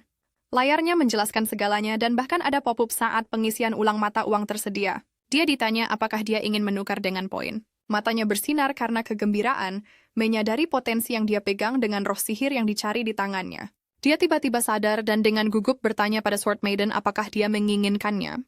Itu bukan roh umum maupun roh pedang, jadi mengambilnya hanya akan membuang-buang uangnya. Dia bingung, tidak tahu apa hubungannya uang dengan itu. Dia bertanya-tanya apakah dia mengejek kemiskinannya, karena bagaimana mungkin dia tidak tahu pengetahuan dasar kecuali dia orang kaya yang tidak pernah khawatir memberi makan roh sihir. Menghiburnya, dia menjelaskan bahwa roh perlu diberi makan koin dan jumlahnya tergantung pada kualitas roh. Jika tidak diberi makan, mereka akan mati kelaparan dan lenyap. Mereka bisa memakan bahan lain, tetapi itu sangat membosankan dan menggunakan mata uang lebih nyaman. Juga, keberadaannya saja menghabiskan energi mental seorang penyihir secara konstan. Dengan ini, dia memahami bahwa kualitas jauh lebih baik daripada kuantitas. Dalam hal ini, roh dibagi menjadi faksi senjata, pedang, masokis, dan tinju, semua dengan persyaratan masing-masing. Mereka yang tidak memiliki persyaratan ketat disebut roh umum, dan hampir semua orang dapat menggunakannya. Koleksi seorang penyihir biasanya terdiri dari yang khusus dan umum. Dengan semua itu, dia tidak tertarik pada roh usang yang bahkan tidak bisa ditukar dengan banyak. Di sekolah, tembakan cepat muncul 100 tahun yang lalu, dan pistol yang lebih baru menembakkan 7 peluru dalam 1 detik. Diberi izin untuk mengambilnya, dia menukar logam itu, yang segera memudar dari lengannya. Dia dengan penuh harap melihat layar pikirannya, dan melihat bahwa dia telah mendapatkan 10 poin. Namun itu tidak cukup untuk menarik, dan konversi akan membutuhkan 1 roh bersayap lagi untuk menarik. Roh memiliki kekuatan luar biasa, tetapi harganya murah, seperti upah minimum. Dia kemudian teringat buku catatan di tangannya. Itu adalah manual penyihir yang pada dasarnya merangkum kehidupan pengguna seperti buku harian. Ketika mereka mati, jiwa mereka secara otomatis kembali ke alam gaib sebagai proyeksi, dan kenangan hidup mereka diringkas menjadi 1 buku. Itu dapat diserap seperti logam dan akan memberikan keterampilan acak dari pemiliknya, karena dia mengambil roh itu. Dia menawarkan buku itu padanya, tetapi dia menolak. Teks-teks seperti itu memiliki sifat yang merusak. Dan seseorang hanya dapat membaca manual yang selaras dengan pandangan dunia mereka. Jika membaca tidak menimbulkan ketidaknyamanan, maka cukup aman untuk diserap. Penyihir biasa beruntung bisa menyerap 2 dari 10 manual yang mereka temukan. Tapi bagaimana dia bisa melakukannya dengan segera? Mungkin pandangan dunianya toleran atau dasar moralnya fleksibel. Terlepas dari itu, dia berhasil menyerap buku itu dan mendapatkan keterampilan penguasaan pengintaian balik. Tepat pada saat itu tanah di bawah mereka bergetar. Pulau warisan tenggelam ke laut, seperti banyak lainnya, setelah akhirnya ditemukan oleh para penyihir. Begitu warisan diambil, pulau itu secara alami kembali ke kedalaman laut. Di dunia gaib, apapun bisa terjadi. Saat mereka bertemu dengan pendahulu yang tak terhitung jumlahnya, jejak mereka sendiri akan tetap ada dan berabad-abad kemudian penjelajah lain akan menghadapi tantangan yang akan mereka tinggalkan. Dia bertanya-tanya apakah dia telah menjalani kehidupan yang dengan bangga akan dia tunjukkan kepada generasi mendatang. Waktu damai pasangan itu terganggu saat seekor binatang buas muncul dari laut. Mereka terlempar dan perahu terbalik saat monster itu menembakkan meriam air dari mulutnya yang menganga. Sonia memintanya untuk mengendalikan perahu dan mengarahkannya jauh-jauh. Tetapi dia tidak yakin apakah dia bisa melakukannya saat perahu terbalik. Untungnya, kekuatannya masih bekerja dan mereka bisa melarikan diri dari perairan berbahaya. Mereka segera mencapai zona aman dan bertanya-tanya apakah musuh mengikuti mereka. Pertengkaran dan saling menyalahkan datang secara alami, tetapi mereka sebenarnya berdua memutuskan untuk pergi ke area ini setelah berlayar tanpa hasil selama 1 jam sebelumnya. Dia bertanya-tanya mengapa dia tidak bisa membunuh musuh lebih awal, tetapi jika dia tidak bisa, lalu bagaimana dia bisa? Argumennya membuatnya sadar bahwa dia pasti lebih lemah dari yang dia duga. tetapi dia menahan diri untuk tidak dipenuhi dengan pikiran balas dendam. Untuk beberapa alasan, dia masih bisa mengendalikannya, dan bahkan Telo belum menyadari keberadaannya. Dia tidak dapat disangkal kuat dan signifikan di alam di mana semua penyihir setara. Dia adalah seseorang yang dapat melihat melalui risiko yang tidak diketahui. Dengan demikian, pengamat terakhir adalah makhluk di atas semua yang lain, dan dia tidak bisa menyia-nyiakan ikatan mereka dengan balas dendam. Dia cukup beruntung telah dipilih olehnya, tetapi jika dia menyadari betapa biasanya dia, maka dia mungkin akan membuangnya ke laut tanpa ragu-ragu. Konon, mengapa dia menanyakan pertanyaan bodoh seperti itu? Sonia salah paham dan mengira dia berpura-pura lemah dan menyembunyikan bahaya di balik fasadnya. Membuktikan maksudnya, Ash bertanya tentang informasi dasar, seperti binatang buas yang baru saja mereka temui. Dia ikut bermain dan menjelaskan spesiesnya, yang paling umum di alam misterius. Berkat penjelasannya, dia mendapatkan gambaran yang lebih baik tentang dimensi di dunia gaib. Membunuh seekor binatang buas memberikan roh sihir dari pengetahuan yang mereka kumpulkan. Juga jarahan itu, binatang buas pengetahuan menjatuhkan pembaruan dengan versi. Misalnya, penyihir dalam kenyataan dapat menciptakan sistem pengetahuan baru dan memanggil roh sihir baru. Sementara itu, mereka yang berada di alam gaib dapat secara langsung melahirkan roh-roh itu setelah membunuh binatang pengetahuan. Jika sistemnya cukup gila, spesies baru dapat muncul dan memperluas keanekaragaman hayati alam. Dengan kata lain, mereka yang berada di dunia nyata dan mereka yang berada di alam memiliki peluang yang sama untuk mendapatkan hasil lagi. Membandingkannya dengan dunia lamanya, Ash mengatakan tidak ada yang bisa pensiun dengan nyaman karena bagaimana semuanya diatur. Penyihir seperti karyawan yang tidak punya pilihan selain terus bekerja. Dia menjadi bersemangat, yakin bahwa dia dapat berkembang dalam situasi seperti itu, seperti yang telah dia lakukan sebelumnya. Melanjutkan, Sonia mengonfirmasi bahwa dia tidak dapat melihat apa yang ada di dalam kabut, dan hanya tahu betapa berbahayanya itu. Dia kecewa dan mengatakan dia kemungkinan besar tidak dapat menemukan ikan emas juga. Ditanya apa itu. Dia percaya bahwa dia berpura-pura bodoh lagi dan menanyakan pertanyaan bodoh. Dia memasang senyum palsunya dan menjelaskan bahwa itu adalah makhluk di laut yang membawa benua waktu yang dituju oleh penyihir bersayap dua. Dikatakan bahwa sisik terkecil di tubuhnya sebesar kota yang menampung 1 juta orang. Meskipun ukurannya besar, hanya segelintir orang yang berhasil menemuinya, dan akhirnya menjadi legendaris tanpa kecuali. Dia bertanya-tanya apa yang begitu istimewa dari menemukannya dan diberitahu bahwa seseorang akan segera menjadi penyihir bersayap dua. Sungguh menakjubkan. Ketika seorang penyihir bersayap satu memadatkan mana mereka hingga batasnya, mereka tidak bisa lagi mendapatkannya di lautan pengetahuan. Untuk maju lebih jauh, mereka harus belajar dan memanggil roh bersayap dua yang akan membantu membuka gerbang kebenaran ke benua waktu, di mana mereka dapat terus menyerap mana dan memadatkan sayap kedua mereka. Sayap pertama berwarna perak, dan yang kedua berwarna emas. Untuk membuka gerbang kebenaran, seseorang harus menggunakan roh yang mereka panggil, artinya mencuri tidak mungkin. Menemukan ikan emas pada dasarnya adalah jalan pintas, tetapi istilah yang lebih baik adalah penumpang gelap yang menyelundupkan diri dari tingkat yang lebih rendah ke tingkat yang lebih tinggi. Dia mempertanyakan mengapa dia bertanya begitu banyak padahal dia tidak bisa menemukannya. Tiba-tiba dia bersemangat, bukan karena dia menemukan ikan atau monster lain, tetapi karena layar menyambut mereka di area emas di peta. Ya, itu adalah pulau petualangan, bebas dari bahaya atau cobaan. Di sana, hanya roh-roh liar yang bermain-main dan bermain dengan gembira, pada dasarnya meneteskan air liur dari banyaknya pilihan. Sonia bertanya pada Ash apa yang dia tunggu. Itu adalah prasmanan lengkap dan yang harus mereka lakukan hanyalah menangkap mereka. Mereka menghabiskan waktu berlarian dan sementara roh-roh tersebar dalam kepanikan, kedua manusia itu berhasil menangkap beberapa. Yang pertama adalah roh pengganti bersayap satu yang mampu menciptakan duplikat dari target. Kedua adalah roh arus deras yang mampu menembakkan semburan air berkecepatan tinggi dengan dampak kinetik. Ash menatap pengganti di telapak tangannya, tahu itu adalah salah satu roh yang dibutuhkan untuk mengeluarkan chip dari lehernya. Melihatnya, Sonia mengajukan diri untuk mengambil arus deras. Mengatakan itu bisa dijual mahal di universitasnya. Dia tidak tahu mengapa dia membutuhkan uang, masih berpikir dia adalah karakter virtual. Terlepas dari itu, keduanya mengakhiri perjalanan pertama mereka melalui dunia misterius. Saat mereka mengucapkan selamat tinggal satu sama lain, Sword Maiden menatapnya, memastikan bahwa pengamat tidak bisa membaca pikirannya di dimensi itu. Dia akan bisa melakukannya begitu mereka kembali ke dunia nyata. Dia tidak mengatakan seluruh kebenaran bahwa sementara arus deras langka dan berharga, roh pengganti bahkan lebih berharga. Itu adalah roh serbaguna, jadi itu sudah satu tingkat lebih tinggi dari roh khusus yang bagus. Ada alasan dia menyembunyikan fakta ini darinya. Dia tidak bisa melihat wajahnya dengan jelas, tetapi memperhatikan bahwa dia sangat menginginkannya. Jadi dia bertingkah sombong tentang mendapatkan arus deras untuk membantunya menerima pengganti tanpa merasa bersalah. Dengan begitu, Begitu mereka kembali ke dunia nyata dan dia membaca pikirannya, dia akan segera memahami skema kecilnya. Bahkan jika itu tidak banyak memengaruhinya, isyarat kecilnya seharusnya sedikit meningkatkan kasih sayangnya padanya. Sonia tertawa senang dengan rencana yang cepat dia pikirkan kembali di lapangan di bawah bintang-bintang. Dia memanggil pengamat tetapi tidak mendapat tanggapan apapun. Hari-hari berlalu dan dia terus mencarinya, menunggu rencananya berhasil. Namun, dia tidak muncul sama sekali dan dia meledak marah karena dia benar-benar menghilang dengan hadiah setelah dia memasang perangkap berlapis gula. Saat Sonia mengutuk pengamat yang meninggalkannya, dia terkejut saat seseorang menyapanya selamat pagi. Itu Cecilia, mencatat bahwa dia tampak sangat bersemangat. Setelah memasuki dunia gaib untuk pertama kalinya, dia membalas sapaan seniornya, yang secara alami dia kenal karena Felix. Mereka mirip dalam arti bahwa mereka berdua adalah pemburu yang bersedia melakukan apa saja untuk naik lebih tinggi.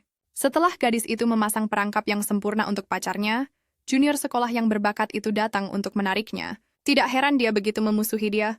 Yang mengejutkannya, Cecilia mundur setelah mendekat, melihat gadis itu menutupi hidungnya.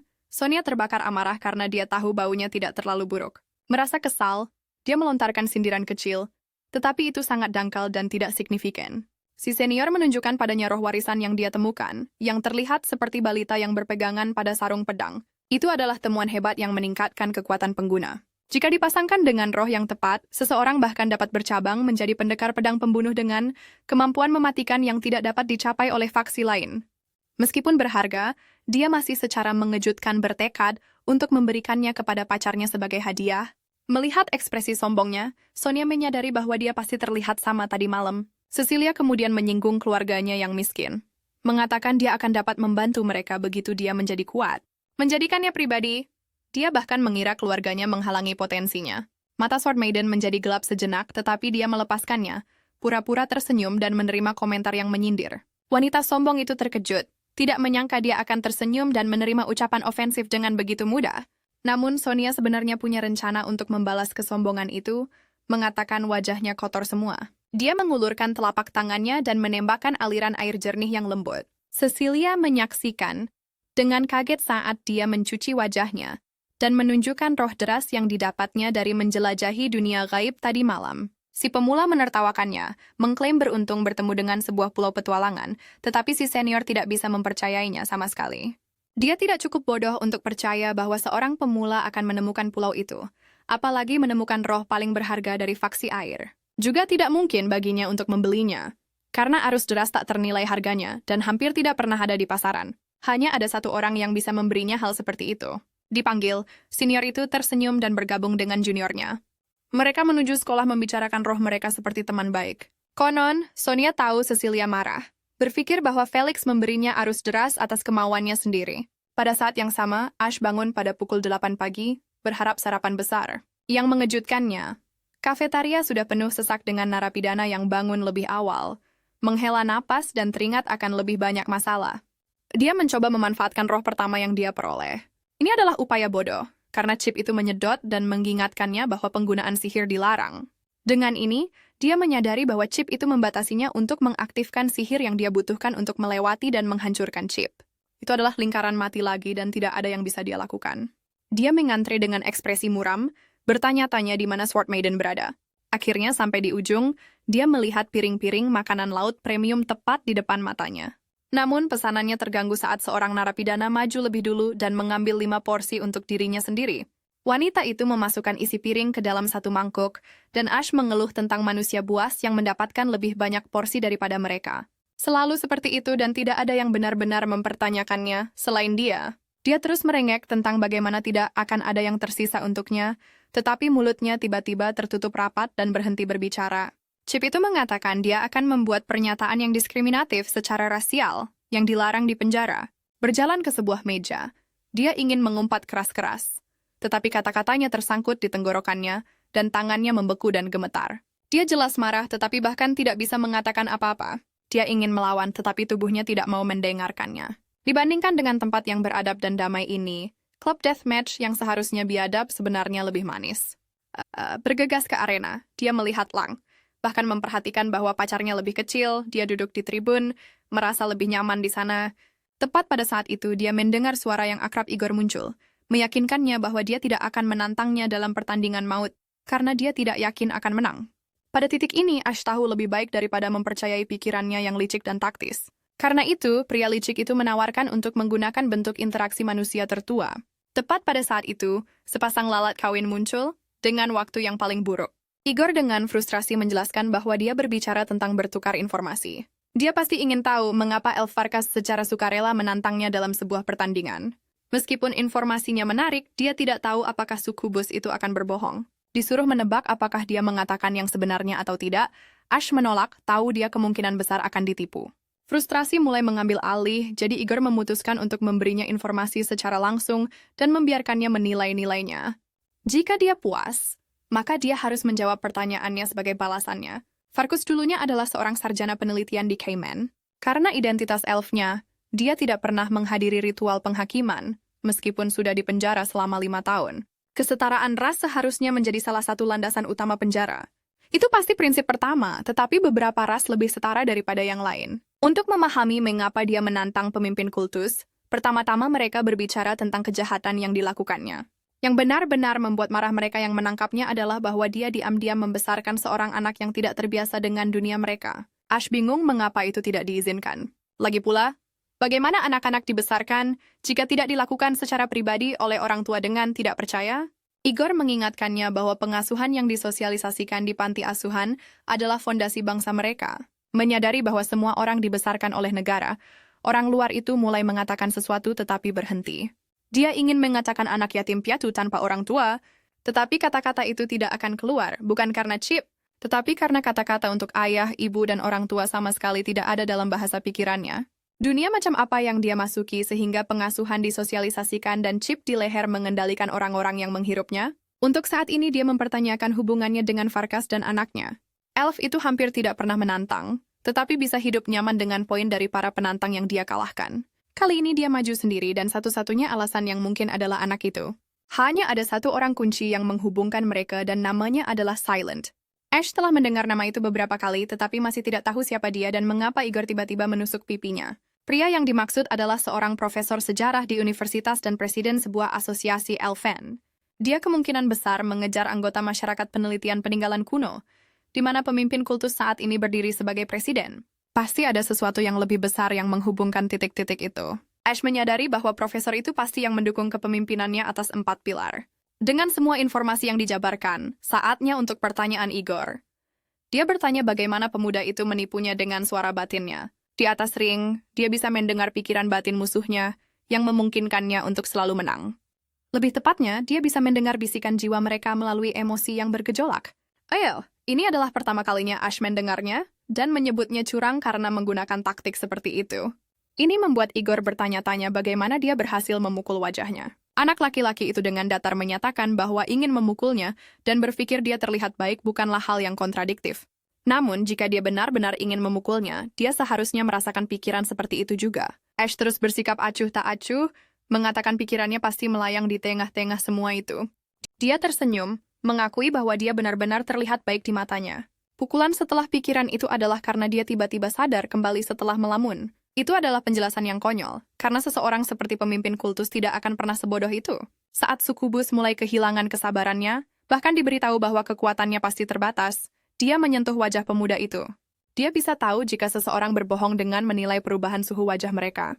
Terlepas dari apa yang dia katakan, Igor seharusnya bisa tahu apakah dia berbohong atau tidak. Dengan ini, Ash mengatakan dia sedang berbohong sekarang. Pernyataan itu membuat detektor kebohongan manusia berpikir dan tidak berfungsi, dihadapkan pada paradoks tak berujung yang sering ditemukan dalam wawancara kerja. Tepat pada saat itu dia mendengar orang-orang berbicara tentang Tuan Elf. Beberapa orc mendekati Farkas, dengan sarkastis menawarkan diri untuk menjadi pelayannya, meskipun merupakan ras rendahan. Tepat pada saat itu elf itu membungkuk dan berterima kasih atas perhatian mereka. Sedang dia bukan orang yang menerima begitu saja dan membalas sarkasme itu kepada mereka. Ini mendapat reaksi keras dari para orc, tetapi mereka tidak dapat melontarkan hinaan padanya karena chip menyegel mulut mereka saat mendeteksi kata-kata permusuhan. Cukup cerdas untuk mengatasi sistem dan menggunakan hinaan yang jinak, Farkas memicu semua orang satu persatu dan menyebabkan mulut mereka semua dipaksa tertutup. Ash menyaksikan dengan kagum saat elf itu benar-benar mengalahkan semua tahanan bodoh dan mendominasi perang dengan lidahnya yang beracun. Satu orc membiarkan kebodohannya mengambil alih dan benar-benar mencoba menendangnya. Seperti yang diharapkan, Chip itu memaksanya jatuh. Dengan semua itu diselesaikan dan selesai, Farkas menatap Ash dan meminta untuk memulai pertandingan mereka, jika tidak ada masalah. Setelah beberapa saat, keduanya berdiri di tengah arena seperti yang direncanakan dan diberi pedang untuk bertarung. Pemuda itu melihat ke tribun mencari Sword Maiden, tetapi dia sendirian seperti sebelumnya. Tertarik dan secara mengejutkan khawatir, Igor memberitahunya bahwa Farkas jauh lebih kuat darinya dan tidak bisa dikalahkan hanya dengan trik. Tips dan saran terus berdatangan dari atas, tetapi elf itu memotong kata-kata mereka, menyebut mereka belatung dan lalat yang terus berdengung tanpa arti. Bahkan jika mereka berhasil menjadi kupu-kupu, mereka tidak ada artinya di dalam penjara yang kotor ini. Diam-diam, dia meminta maaf kepada Ash. Pemuda itu terkejut saat sebilah pedang menembus bahunya dalam sekejap. Itu sangat cepat dan dia kesulitan mengikutinya, tetapi dia harus memperpendek jarak jika ingin hidup. Dia mengayunkan pedangnya, percaya itu adalah celah yang harus dia manfaatkan. Namun, Farkas dengan terampil memutar pedangnya ke bawah untuk memblokir, nyaris tidak berkeringat. Dia bertanya pada anak laki-laki itu apakah dia pernah belajar ilmu pedang sama sekali dan menyikutnya tepat di wajah. Ash jatuh ke lantai dan dia melihat ujung pedang datang ke arahnya. Dia berhasil berguling dan baja itu tertancap di lantai arena. Senjata mereka bahkan tidak diasah, tetapi entah bagaimana bisa menembus lantai batu.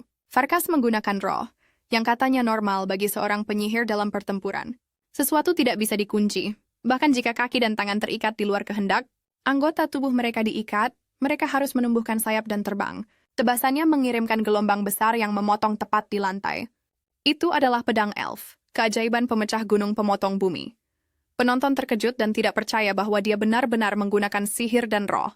Namun, menggunakan roh mantra dan menggunakan keajaiban berbeda, karena keajaiban dibawa oleh beberapa roh. Igor belum pernah berhasil merapal keajaiban di penjara sehingga dia yakin bahwa Ash sudah tamat dan bahkan tidak akan memiliki mayat setelah pertandingan. Saat mereka mulai merasa kasihan, para penonton memperhatikan bahwa pemuda itu masih bertahan hidup. Bahkan jika kekuatan keajaiban telah berkurang menjadi sebagian kecil, tidak mungkin baginya untuk selamat. Tentunya itu seharusnya bisa membunuh seseorang yang nyaris tidak bisa memegang senjatanya dengan stabil. Tatapan mata Ash telah benar-benar berubah dan dia pikir dia bisa membaca jalur pedang sekarang.